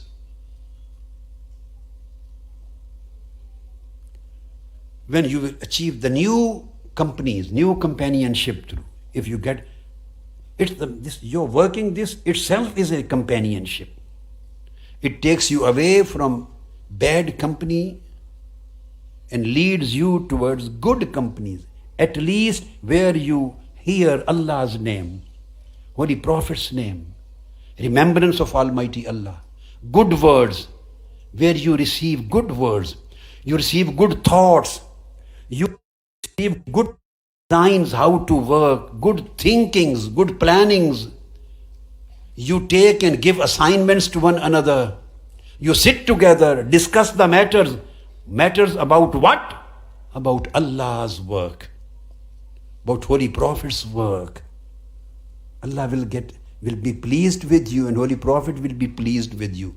The one I guarantee you, the one who spends his whole life in serving Holy Prophet sallallahu alaihi wasallam and in serving Allah, when the evening of the grave, first evening of the grave, and certain 3 questions will be put on him by the angels. And the last question would be about Holy Prophet sallallahu alaihi wasallam. Who is he? Do you know him? Then I guarantee, if you serve your whole life, spend your whole life in serving Allah and Holy Prophet sallallahu alaihi wasallam, Holy Prophet will answer on your behalf, saying to angel, don't ask him, ask me. He is my beloved servant. He is my sincere servant. He has been working throughout his life for me. He is my loyal servant. Just fix hours for every day. Fix some hours from every day of your life. Every day. And spend those hours just for the sake of Allah. Create your own job. Develop your libraries. Establish a halaqah with your few friends. Start the halaqah of Quran. Start teaching and discussing encyclopedia of the Holy Quran. Start the halaqah of Minhaj al-Savi. Start the halaqah now, the new book Jami'ul Ahkam is coming. Halaqah of Jami'ul Ahkam. Start the halaqah of your own learnings, your own subjects about the kids, about the Allah's work. You have hundreds of ways and means you can develop. Start the halaqahs for tarbiyah. How to make new friends and few members of this delegation, new traveler of this path. How to make a new traveler of this path. How to make a new companion in this path. How to convince him. How to go there, approach him. Give him the message, get his response. Do halaqah, do zikr and do fikr, remember, reflection. You can create your own jobs, your own business, your own engagements. No need of waiting for any organizational unit, nothing. Every single person amongst you is under liability. Ud'u ila sabili rabbika bil hikmah. Every single person is a da'i. He is a caller. Every single person is an inviter. He has to give a call. He has to invite the other. And while inviting, he has to look into himself, that how much I am practicing about what I am inviting to. But this is a communication of your speech, your word and your deed, your outer self, your inner self. You are responsible for this purification process of your life. Nobody will come to purify you. This is the companionship which you have already received. Sit down on computer or on TV. Every day listen a part of lectures. Read some books. Read the Holy Quran with translation, with tafsir. Read the books of hadith, other books which you like. Listen some lectures. Take points from that. Make your notes. Become the speaker. Transform it. Transfer it to other. Convey it to other. Whatever you learn every day, convey it to some other people. Sahaba, the companions and their followers used to sit down along with kids and used to read the hadith of Holy Prophet ﷺ. Somebody asked, what do they understand? They are small kids. He said, even they don't understand, at least I will remember. I am repeating my beloved Prophet's, esteemed Prophet's words, so I will remember them. I will be able to learn them. So you have to create your own activities and assignments. So come out from the circle of Nafsul Ammara. This is the control of Nafsul Ammara, the lower self, ill-commanding self. Get out of it. Then you will enter the next circle, that is An-Nafsul Lawwama, where ourself would become cursing self. In what sense? If the man does any wrong deed, an act of defiance, an act of disobedience, an act of wrong act, an act of transgression, any bad act, evil act, his nafs would curse him. So he will get an awareness from his inner self that I am doing wrong. So it means when the nafs becomes the cursing nafs, it means that a life has started in the heart. When the nafs, your inner self, somebody may say conscience. These are different words used in different languages. If you do wrong deed, you act of cruelty, act of transgression, act of aggression, you do commit bad evil acts, and you don't get any curse from your inner self, it means your conscience is dead. And what does it mean? Your heart is dead. This is al-qalbul mayyit. Heart is dead. Come out of the state of a dead heart.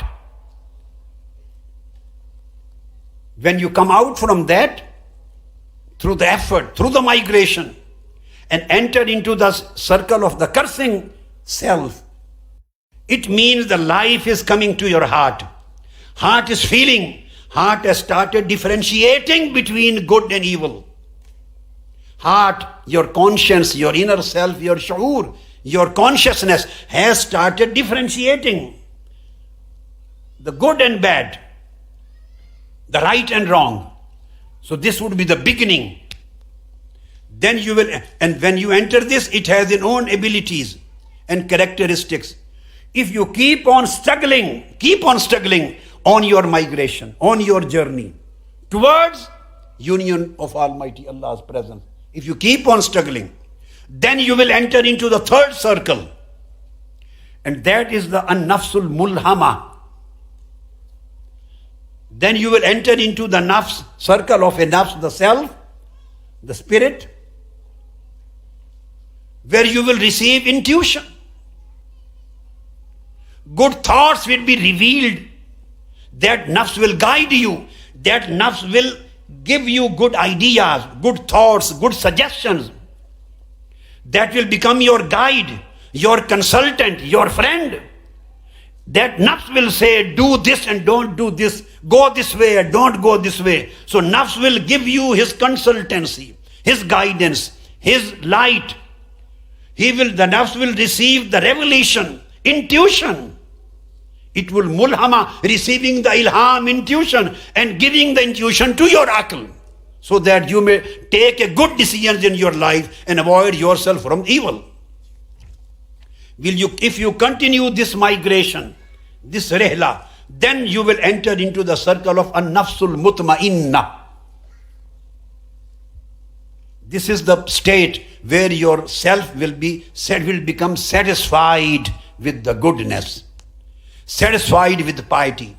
Your nafs and heart would be satisfied with acts of mercy, with acts of worship, with acts of obedience, with acts of purity.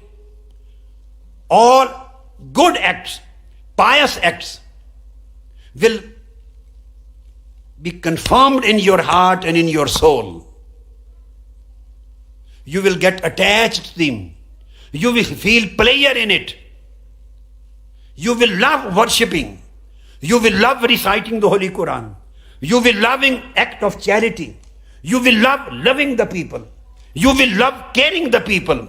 You will love helping the poor. You will love helping the needy. You will love uplifting the weak. You will love giving respect to the people who are disrespected. You will love the mankind. You will love the piety, the fasting, all good deeds, pious deeds regarding their acts of worship or their acts of human rights. You will feel a prayer in your heart. This would be nafs al-mutma'inna. When you reach this stage, al-wilayah, the friendship of Almighty Allah will start from here. You will enter into the circles of the friends of Almighty Allah. Ala inna awliya Allah. You will enter into this circle.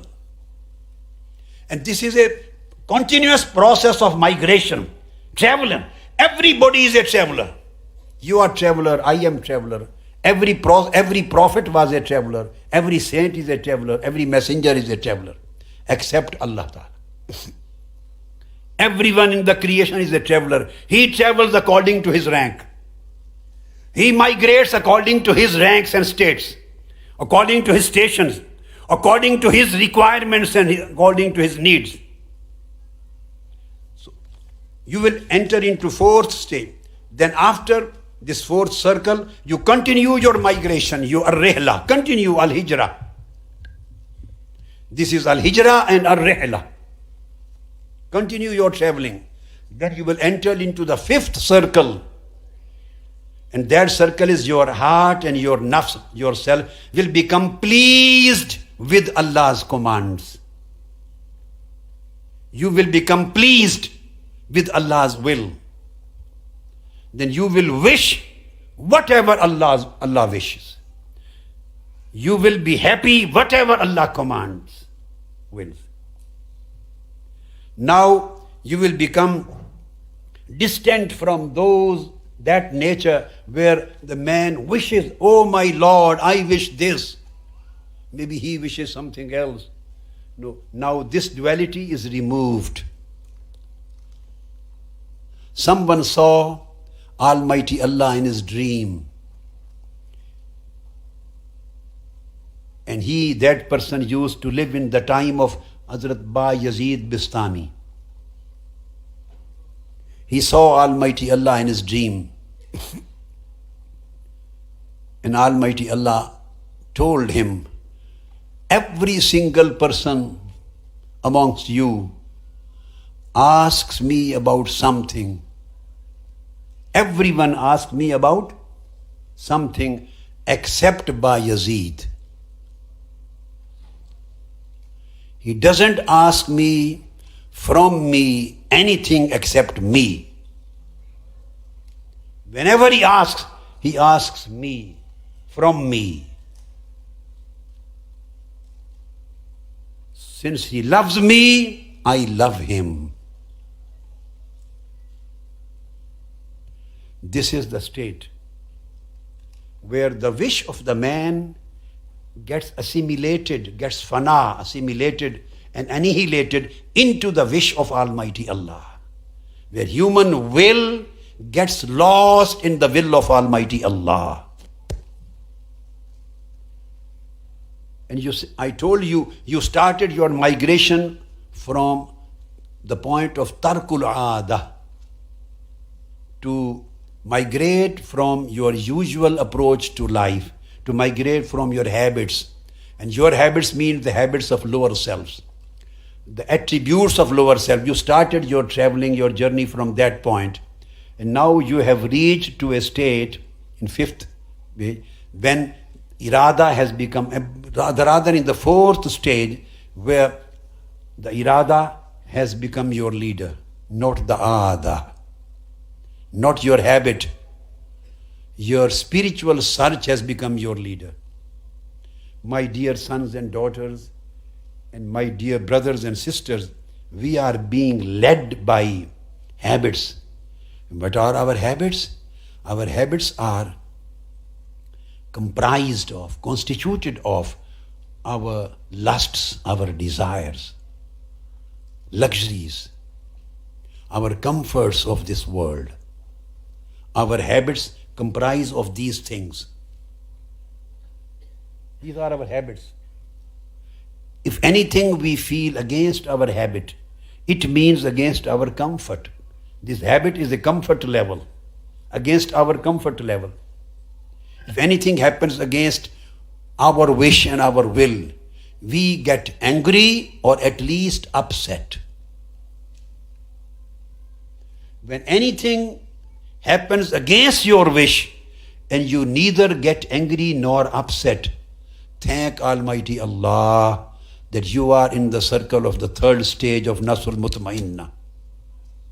If you don't get angry, neither angry nor upset inner self, then you have to thank Almighty Allah. You are on right path. Sometimes you show your anger. Sometimes you don't show, but you feel. Sometimes you get upset. Sometimes you feel discomfort. So you should feel comfortable in any situation in which Almighty Allah is pleased with you. Your comfort should depend in the prayer of Almighty Allah. This should be your comfort level. This is my teaching to you. Bring yourself, upgrade yourself up to that level where your comfort level becomes the prayer of Almighty Allah. If Allah is pleased, you are comfortable. If you get every prayer of this world, then Allah is not pleased with you in that matter. So this is not comfortable for you. So this is where your nafs is not only satisfied, rather pleased. This is the fifth stage, that your self has entered into the circle of that your nafs has become pleasing nafs, pleasing self. You are pleased with Almighty Allah. An-nafsul radiyah. So at this stage you get abstention in your heart, az-zuhd, renunciation, abstention from this world. You get freedom from the lusts and loves and desires of the world. I always say these words to my students: live in this world. Live in this world, but don't let world live into your heart, in your heart. You should live in the world. You should live in the world, but the world should not live in you. Get your share of the world. Try hard. Put your efforts in establishing your faith, your achieving the spiritual objectives, as well as your worldly objectives, your ranks, your knowledge, your education, your job, everything, your skill. Do everything what is necessary for the success of your life. But don't let all these things of world enter into your heart. Keep your brain, your body attached to this world, fulfilling the duties and commandments of Almighty Allah. And keep attached your inner self with the world of the presence of Almighty Allah, with the prayer of Almighty Allah. So then you will get abstention, you will get sincerity. This would be the stage of forgetfulness. You will love and obey the commandments of Almighty Allah, And whatever is in disobedience of Allah, you will forget it. So there are two stages of people. Some people have to work hard in order to get rid of disobedience. These are people who are slaves of aada, slaves of habits. And those people who go onto the path of irada, intention and divine search, and they get out of the control and slavery of aada. They get rid of the slavery and captivity of the aada, of the habits. What do? They forget everything which is in disobedience to Almighty Allah. And they commit the acts of worship and acts of obedience of Almighty Allah without any hard work. So this becomes their new habit. The first dress of habit is removed, a new dress of irada is put over them. They live in worship. They live in Allah's prayer. They live with Allah's prayer. They live for Allah's prayer. And somebody asked some Gnostic, where are you coming from? He said, from Allah. Where are you going to? He said, towards Allah.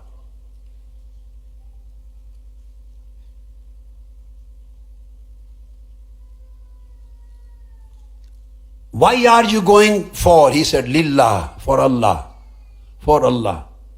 What are you taking with? He said, min Allah. Every provision from Almighty Allah. So this is the climax of your trust, that you build into Almighty Allah's blessings. So this becomes the nafs all. So this is the station of raza, rida, of pleasure. Then if you keep on continuing your travel, your journey of migration, then you enter into the sixth circle, and that is an-nafsul mardiyya. This is the stage when Almighty Allah becomes pleased with you.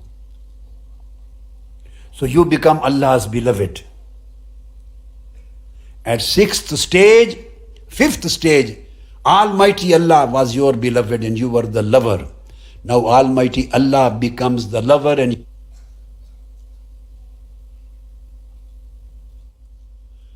although the awliya and urafa has put these two nufus, radiyya and mardiyya, in this priority,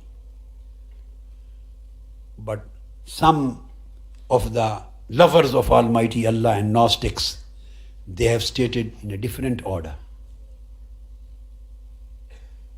Abdullah bin Mubarak, one of the great awliya and among the first pious generations, he bought a lady, a concubine. In those days, they used to buy and sell. Brought to his house. Hazrat Malik bin Dinar. And at night time, when her master went to sleep, she made ablution, sat on the prayer mat, started praying and prostrating and glorifying Almighty Allah and crying and remembering Him and invoking His name. Her master, who became one of the great awliya, he heard her crying. He got up. She was saying, he stand behind her to listen to her. Listen. She was saying, "Oh my Lord, for sake of your love with me, oh my Lord, for the sake of love which you have with me, forgive me." What was she saying? Repeat, "Oh my Lord, for the sake of the love which you have with me, forgive me, forgive my sins." He came forward. He said, "Oh lady, you have gone crazy. You are mad. Change your words. Instead of saying that for the sake of the love which Allah has with you, No, this is wrong to say. Say like this, for the sake of the love which I have with you. Forgive my sins. She laughed at him. She laughed. He said, you don't know the secrets. Go and sleep. Go and sleep, you don't know the secrets. He said, what secrets you are talking about? She said, you know, if he had not loved me, would he have allowed me to remain awake and stand on the prayer mat and remember him? And if he had loved you, would he have allowed you to sleep the whole night? So he loves me, that's why he wants me to stand in front of him, to invoke his name, and to remember him, and to prostrate myself in front of him. He doesn't love you, that's why he allows you to keep on sleeping. Allah loves first, and man starts loving after him. He said, oh lady, I did a wrong act by buying you. From today, you are my master and I am your slave. You are my master and I am your slave. When she heard this sentence, she cried. She cried. And she passed away. What did she said when she was crying? She said, oh my Lord, up till today, this was secret between you and I. Now it has revealed, it has appeared, it has come to the knowledge of other people. I don't want to live anymore. Now the secrets are revealed. Take me to your presence. She passed away. I don't want you to pass away. I am telling you a thing. As I mentioned yesterday, I don't want you to digest and drink the whole ocean. Just drink a single drop out of that. Just a drop out of that ocean. It would be sufficient. Take few drops. Keep on taking one drop every week or one drop every month. Keep in a bottle. Then take the second drop, drink second drop next month. The third drop, third month. If not every month, take one drop every year. The drop of ishq of Allah, the drop of intense love of Almighty Allah will do a lot of work. It will help you a lot. So you enter into the sixth circle, that is an-nafsul mardiyah, where you become matloob and mahboob, the beloved and the wanted and the sought, and Almighty Allah becomes your seeker, your lover.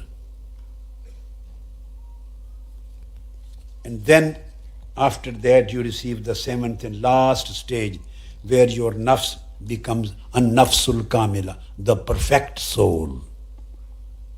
This is the perfect soul.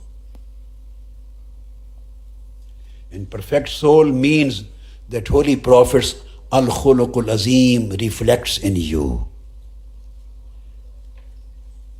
You become a manifestation, a reflection of the khuluq azim of Prophet Muhammad sallallahu ta'ala alayhi wa alayhi wa sallam.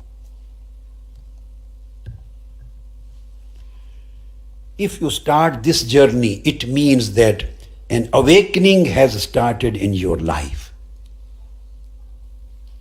Awakening. This awakening is known as at-tanabbuh.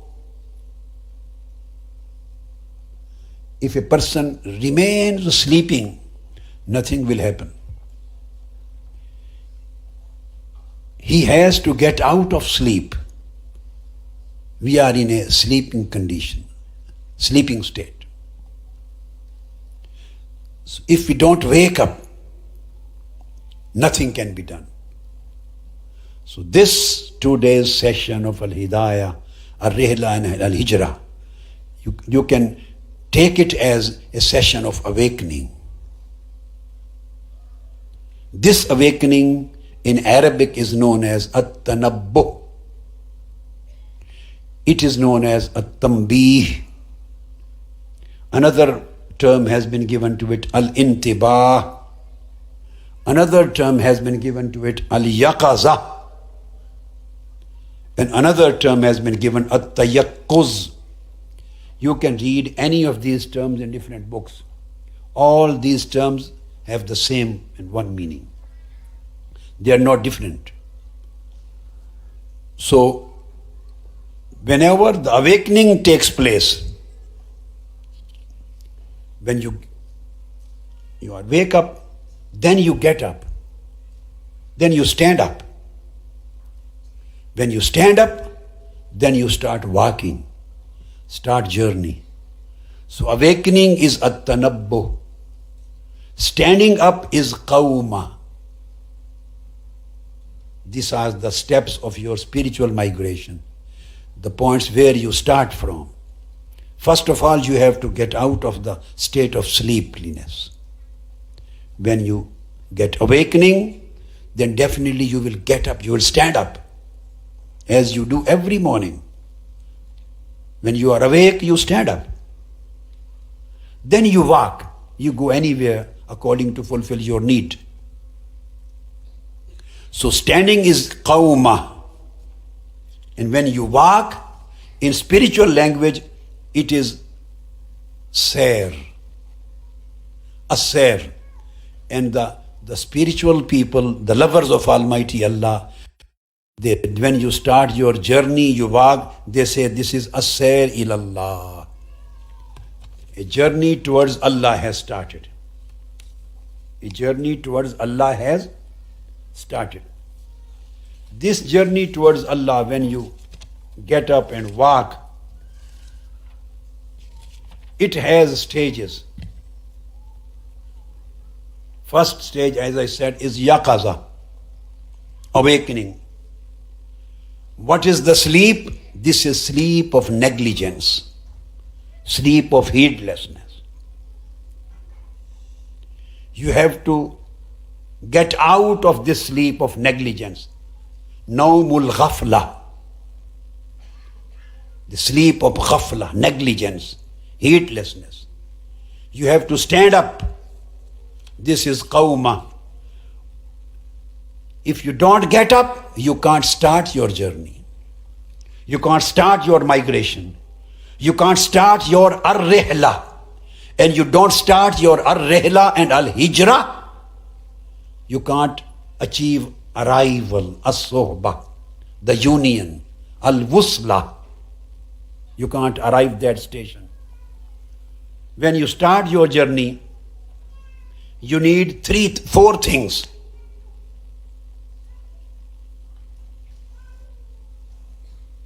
You need four things to have with you during your safar, during your as-sair, during your journey and traveling towards Allah's closeness.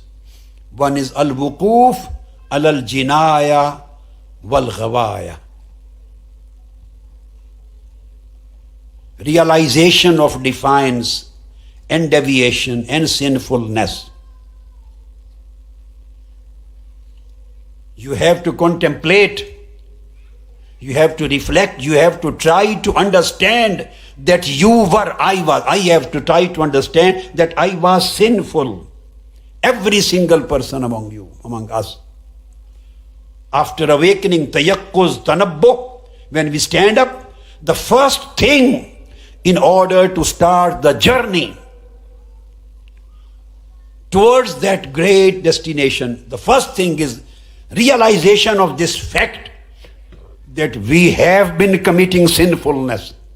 We were ghafil, we were negligent, we were heedless, we were disobeying. Then you can count. This is your own contemplation and reflection. You can count. Are you are you praying 5 times a day? Or have you praying 5 times a day?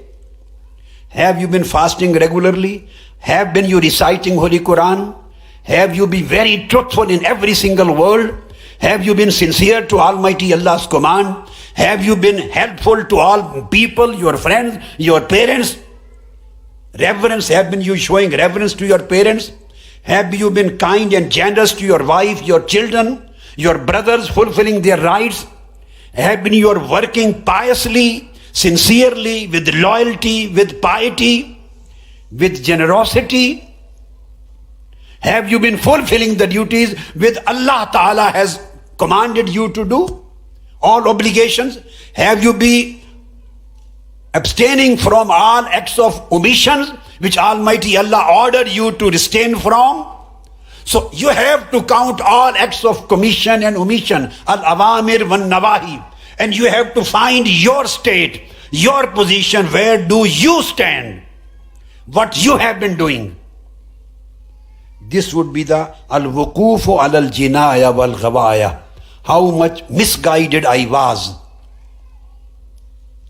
how many sins I have been committing, how many acts of disobedience and negligence I was committing. So this is the first thing.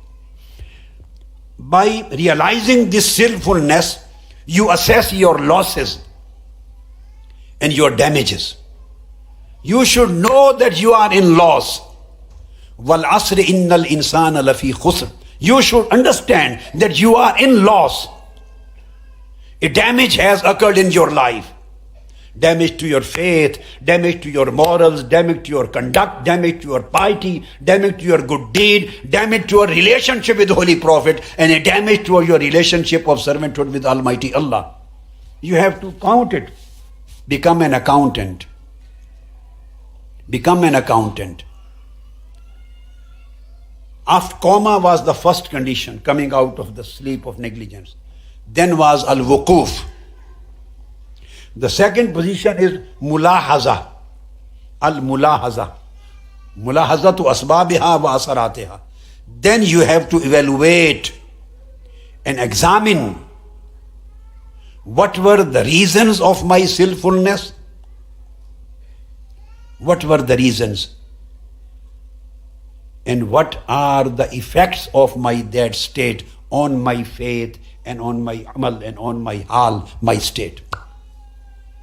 You have to evaluate, you have to examine the reasons behind the defiance and disobedience and effects of my acts of sins on my life.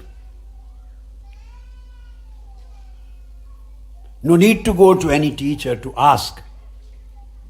All these lessons, this is your teacher. You can do self-assessment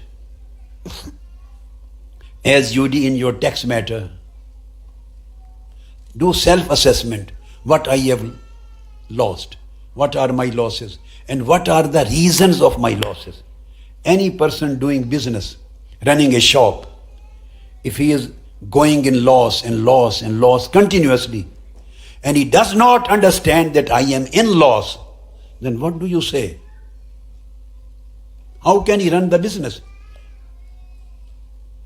And then if he doesn't understand why my shop is in loss, how can he run his business?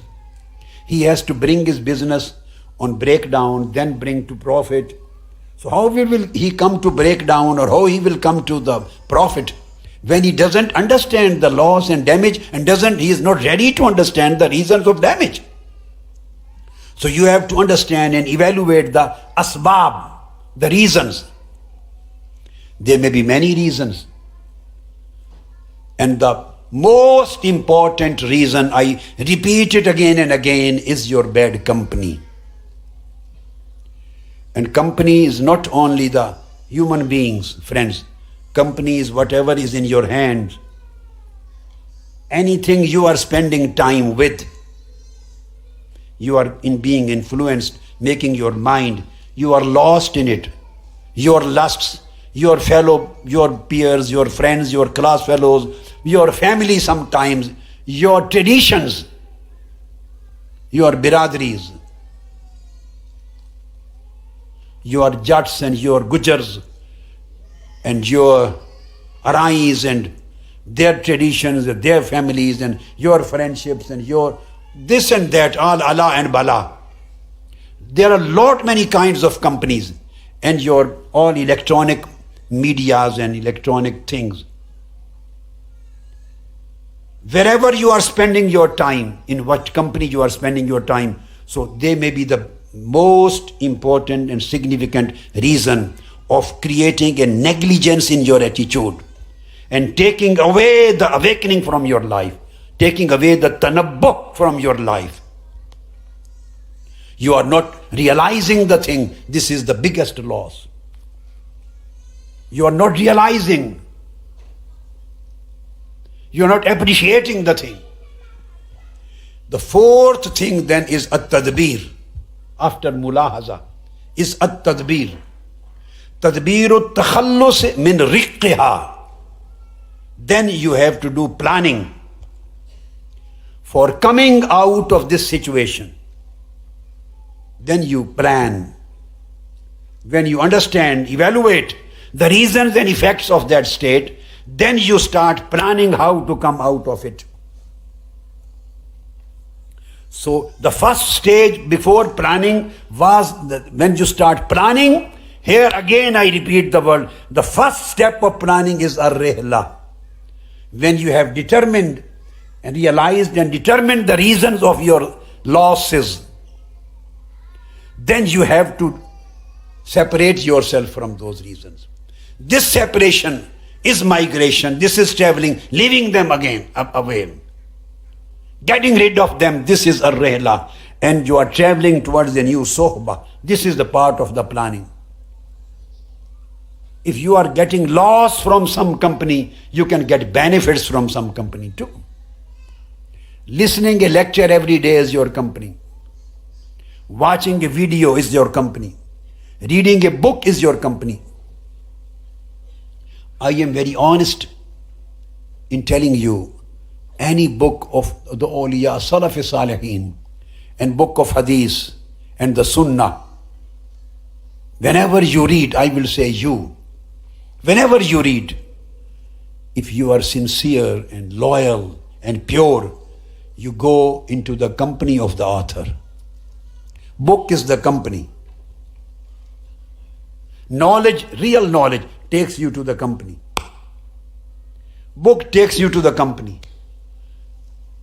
Book of hadith takes you to the prophetic company of Holy Prophet. And Quran takes you to the company of Almighty Allah. What is company? It connects your inner self to someone. This is the company. As I mentioned yesterday, Almighty Allah says, Ana jalisu man zakarani. I sit with those who remember me. I am become their companion, their co-sitter. I become their companion who remember me. So, planning for coming out of this situation and getting freedom from the slavery of sinfulness. Freedom from the slavery of sinfulness. This is the fourth thing which you have to take.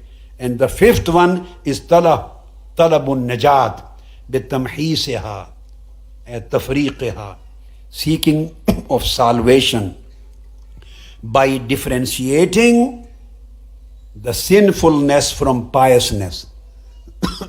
Bismillah.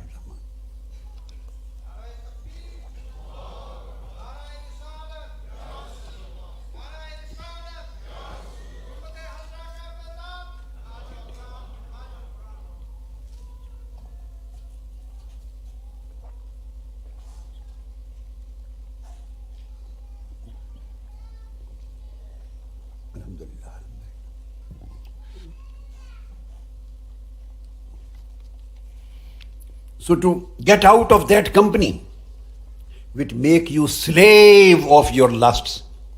One another company is the Shisha company. It has become very popular. Youth going to Shisha houses for socializing. Shisha is another satanic company. Anything, my dear sons and sisters, which take you away from your Lord, which weakens your faith and weakens your ghaira, your hamiyya, your commitment to the spiritual morals and spiritual and ethical states, which makes you accommodating, compromising, which creates compromising situation in yourself with other things. You are compromising your faith. You are compromising the purity of your state, purity of with your loyalty with the Holy Prophet and his deen and his teachings and his commandments and his great morals.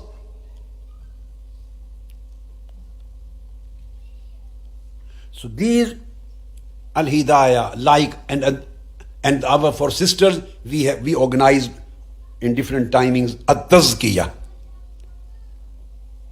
for Minhaj sisters, like this Al-Hidayah. Then there is exclusively another company for sisters, my daughters, at-tazkiyah. And it has brought to my knowledge that on 18th of October to 21st of October this year, 2019, 18th of October to 21st of October, again 3 days of tazkiyah is taking place for the sisters, on sisters only. And Ghazala Baji will spend 3 days with them, coming from Canada. So these are the companies which you get after months and after years. But still you can have this companionship every day in your house. And I would say every moment, whenever you want. You have to plan. This is a part of your tadbir. Seeking salvation is through differentiating the sinfulness from piousness. We don't understand. Are we on the path of piousness or sinfulness? We have so much lost. We don't try to ponder. We don't try to reflect. We don't try to differentiate between two situations. We have to differentiate our acts, our deeds, our tastes, our companies, our friendships, our loves, our priorities, whether they fall into the circle of defiance or obedience. Whether this act will lead me towards Allah's pleasure and paradise, or this act will lead me towards Allah's wrath and the hellfire. And the very important thing, how can we achieve the ability of differentiating between these traits, between these things? We need an ability to differentiate between these things. It needs an ability, a nur. These are hidden characteristics. There are many things which are hidden in our life.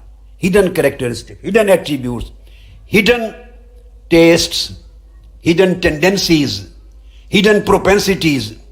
These are hidden. And sometimes we are so much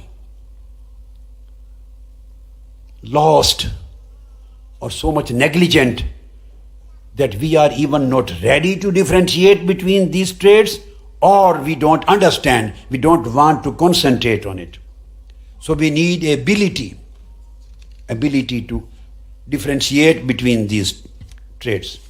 And that ability of differentiating comes through three things.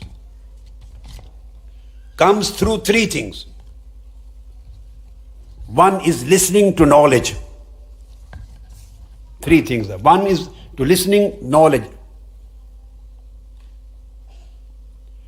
And listening the knowledge, فَاسْأَلُوا أَهْلَ الذِّكْرِ إِن كُنْتُمْ لَا تَعْلَمُونَ. The knowledge should be al-ilmu nafi'. Knowledge of those, listening to the knowledge of those people who act according to their knowledge.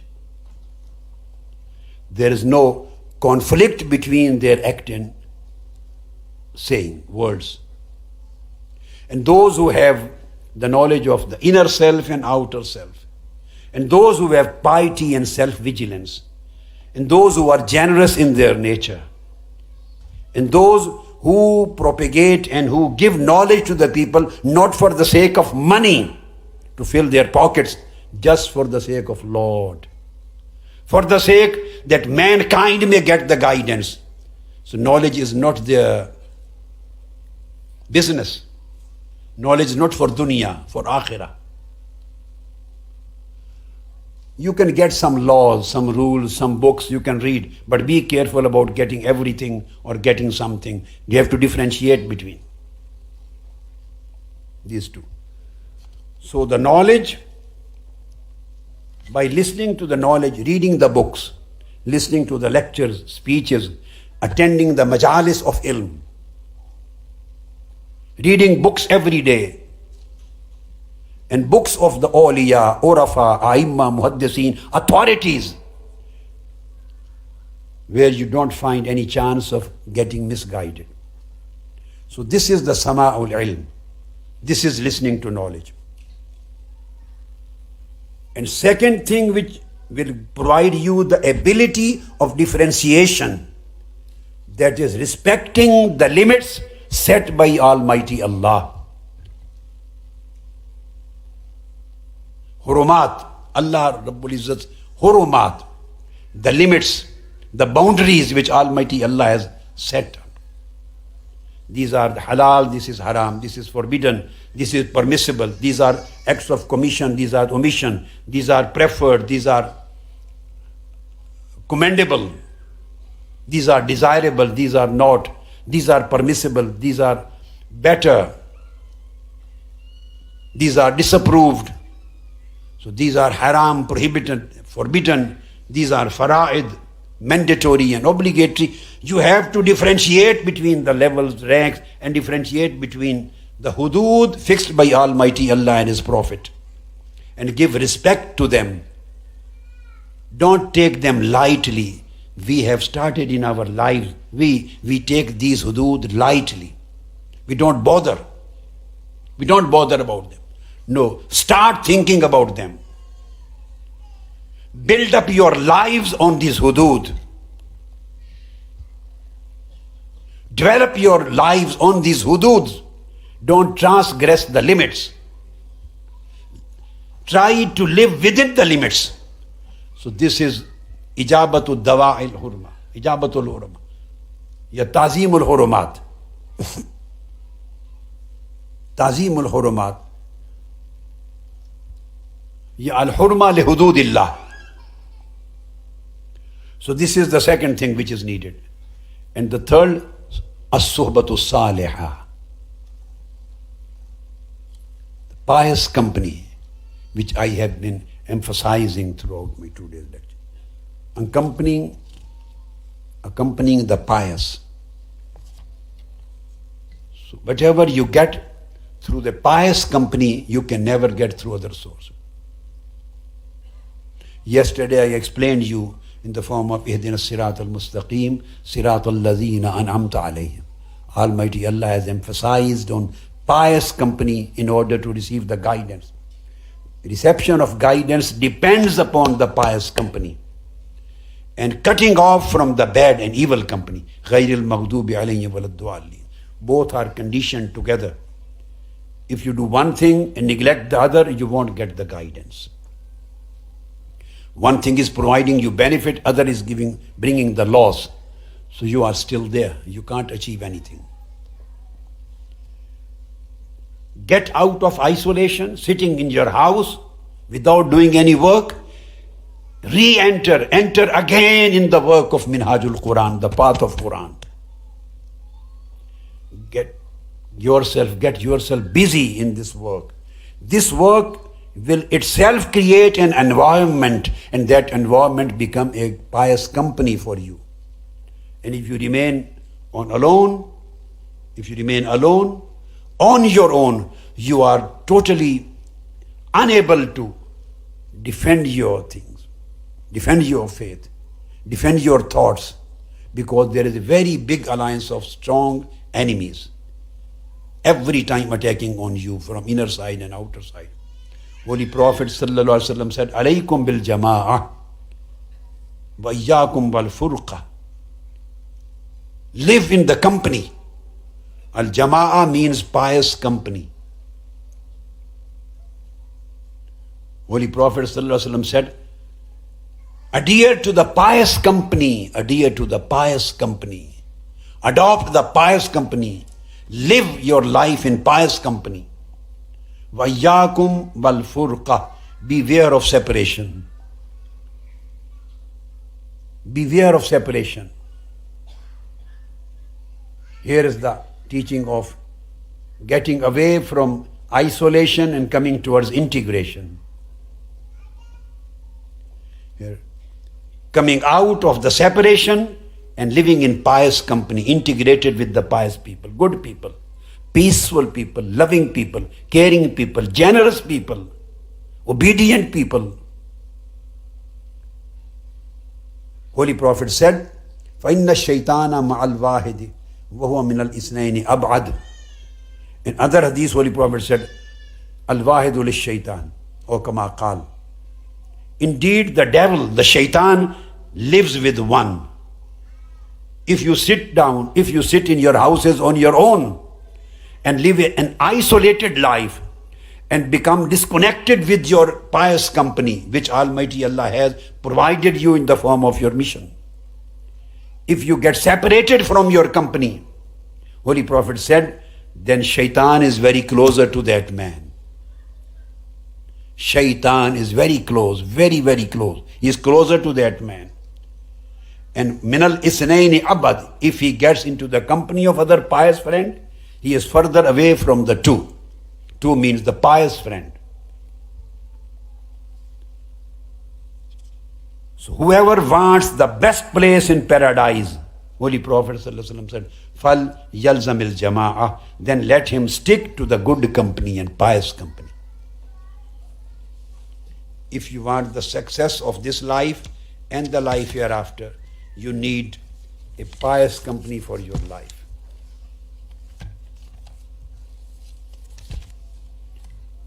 So we finished this session only on the first couplet of Maulana Rum. This was the Sharh interpretation of only first couplet. Bishnu Azne. I had in my mind to at least explain 15 couplets. They were in my files. 15 couplets and verses of Maulana Rum's poetry. 15. I brought this material in my files, but I am ending up with only one first couplet, the first verse. And I repeat, Bishnu azne chun hikayat mi kunad was judai ha shikayat mi kunad.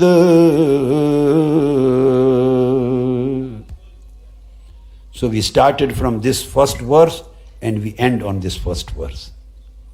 If Almighty Allah wills, we shall talk about the other subjects and other verses in some other Al-Hidayah camp. I hope whatever I wanted to deliver to you, you have received. Ji? Will this session and these two sessions bring a change and a migration in your life or not? How should I think? Ji? I hope you will go back with this idea of migration. You will start a practical rehla in your life, and you will keep on with a sohba, and you will try to achieve the stage of al-wusla, Almighty Allah's presence, union with Almighty Allah's presence. And you will start your work again. Sisters, Minhaj sisters, they have started their work. And Minhaj brothers, I am waiting, when will they start their work again? I hope there will emerge many of you as leaders of Minhaj brothers. Is it right or not? How will you connect again on this subject to restart in your cities? Just convene meetings in your cities. Anybody should lead, just start the work. and create a company. Create a company in your city of your own. Don't wait for instructions coming from anybody. Everybody of you, start the work in your city, create your own halaqah, your company, any kind of work you feel ability for that, or you feel comfortable in doing any kind of work. There are hundreds of work to do. Just start. And this starting of work will create a company for you, for your children. The time is coming when it will be very difficult to save the faith of your children and next generations. If you are weak, how will you be able to transfer this legacy to your children? And just imagine in this condition, what would be the position of their children when they will become the parents. You will lose everything. And I hope, inshallah, you will become the protectors of your legacy with good moral and generous conduct, with great intention and spiritual resolve and spiritual commitment and good attitude and good intention and good efforts. You will put your efforts into it. Almighty Allah will provide you with His tawfiq, inshallah, with His divine support and divine favors. And any one of you who start works, he will get some results. He will produce results. Don't get disappointed. Whatever you do, inshallah, you will see the results. Don't feel shy in taking the leading role. Every one of you is a leader. And start your work on the city levels and then connect on the zones, at the zone levels. Which would be Midland zones or North zone or South zone and Scotland zone. Then connect the works of the zones. So this is the time of reviving your commitment. And revival of commitment means in practice. Almighty Allah will help you, mashallah. Almighty Allah will protect you from every evil and provide you with the blessings of very pious life. Wa sallallahu ta'ala ala sayyidina wa maulana Muhammadin wa ala alihi wa sahbihi ajma'in. La ilaha illa Allah. We have to pray Asr and then there is Hadra. Yes, we will pray Asr and then today they will. सुन्नत इब्राहिमी की तकमील और एक दीनी फरीजा भी, मगर मसरूफ जिंदगी में इस फरीजे की अदायगी के तकमील को इंतहाई मुश्किल बना दिया है। मिनहाज वेलफेयर फाउंडेशन ने इज्तिमाई कुर्बानी को मुतारिफ कराया और पिछली 2 दहाइयों से मुल्क और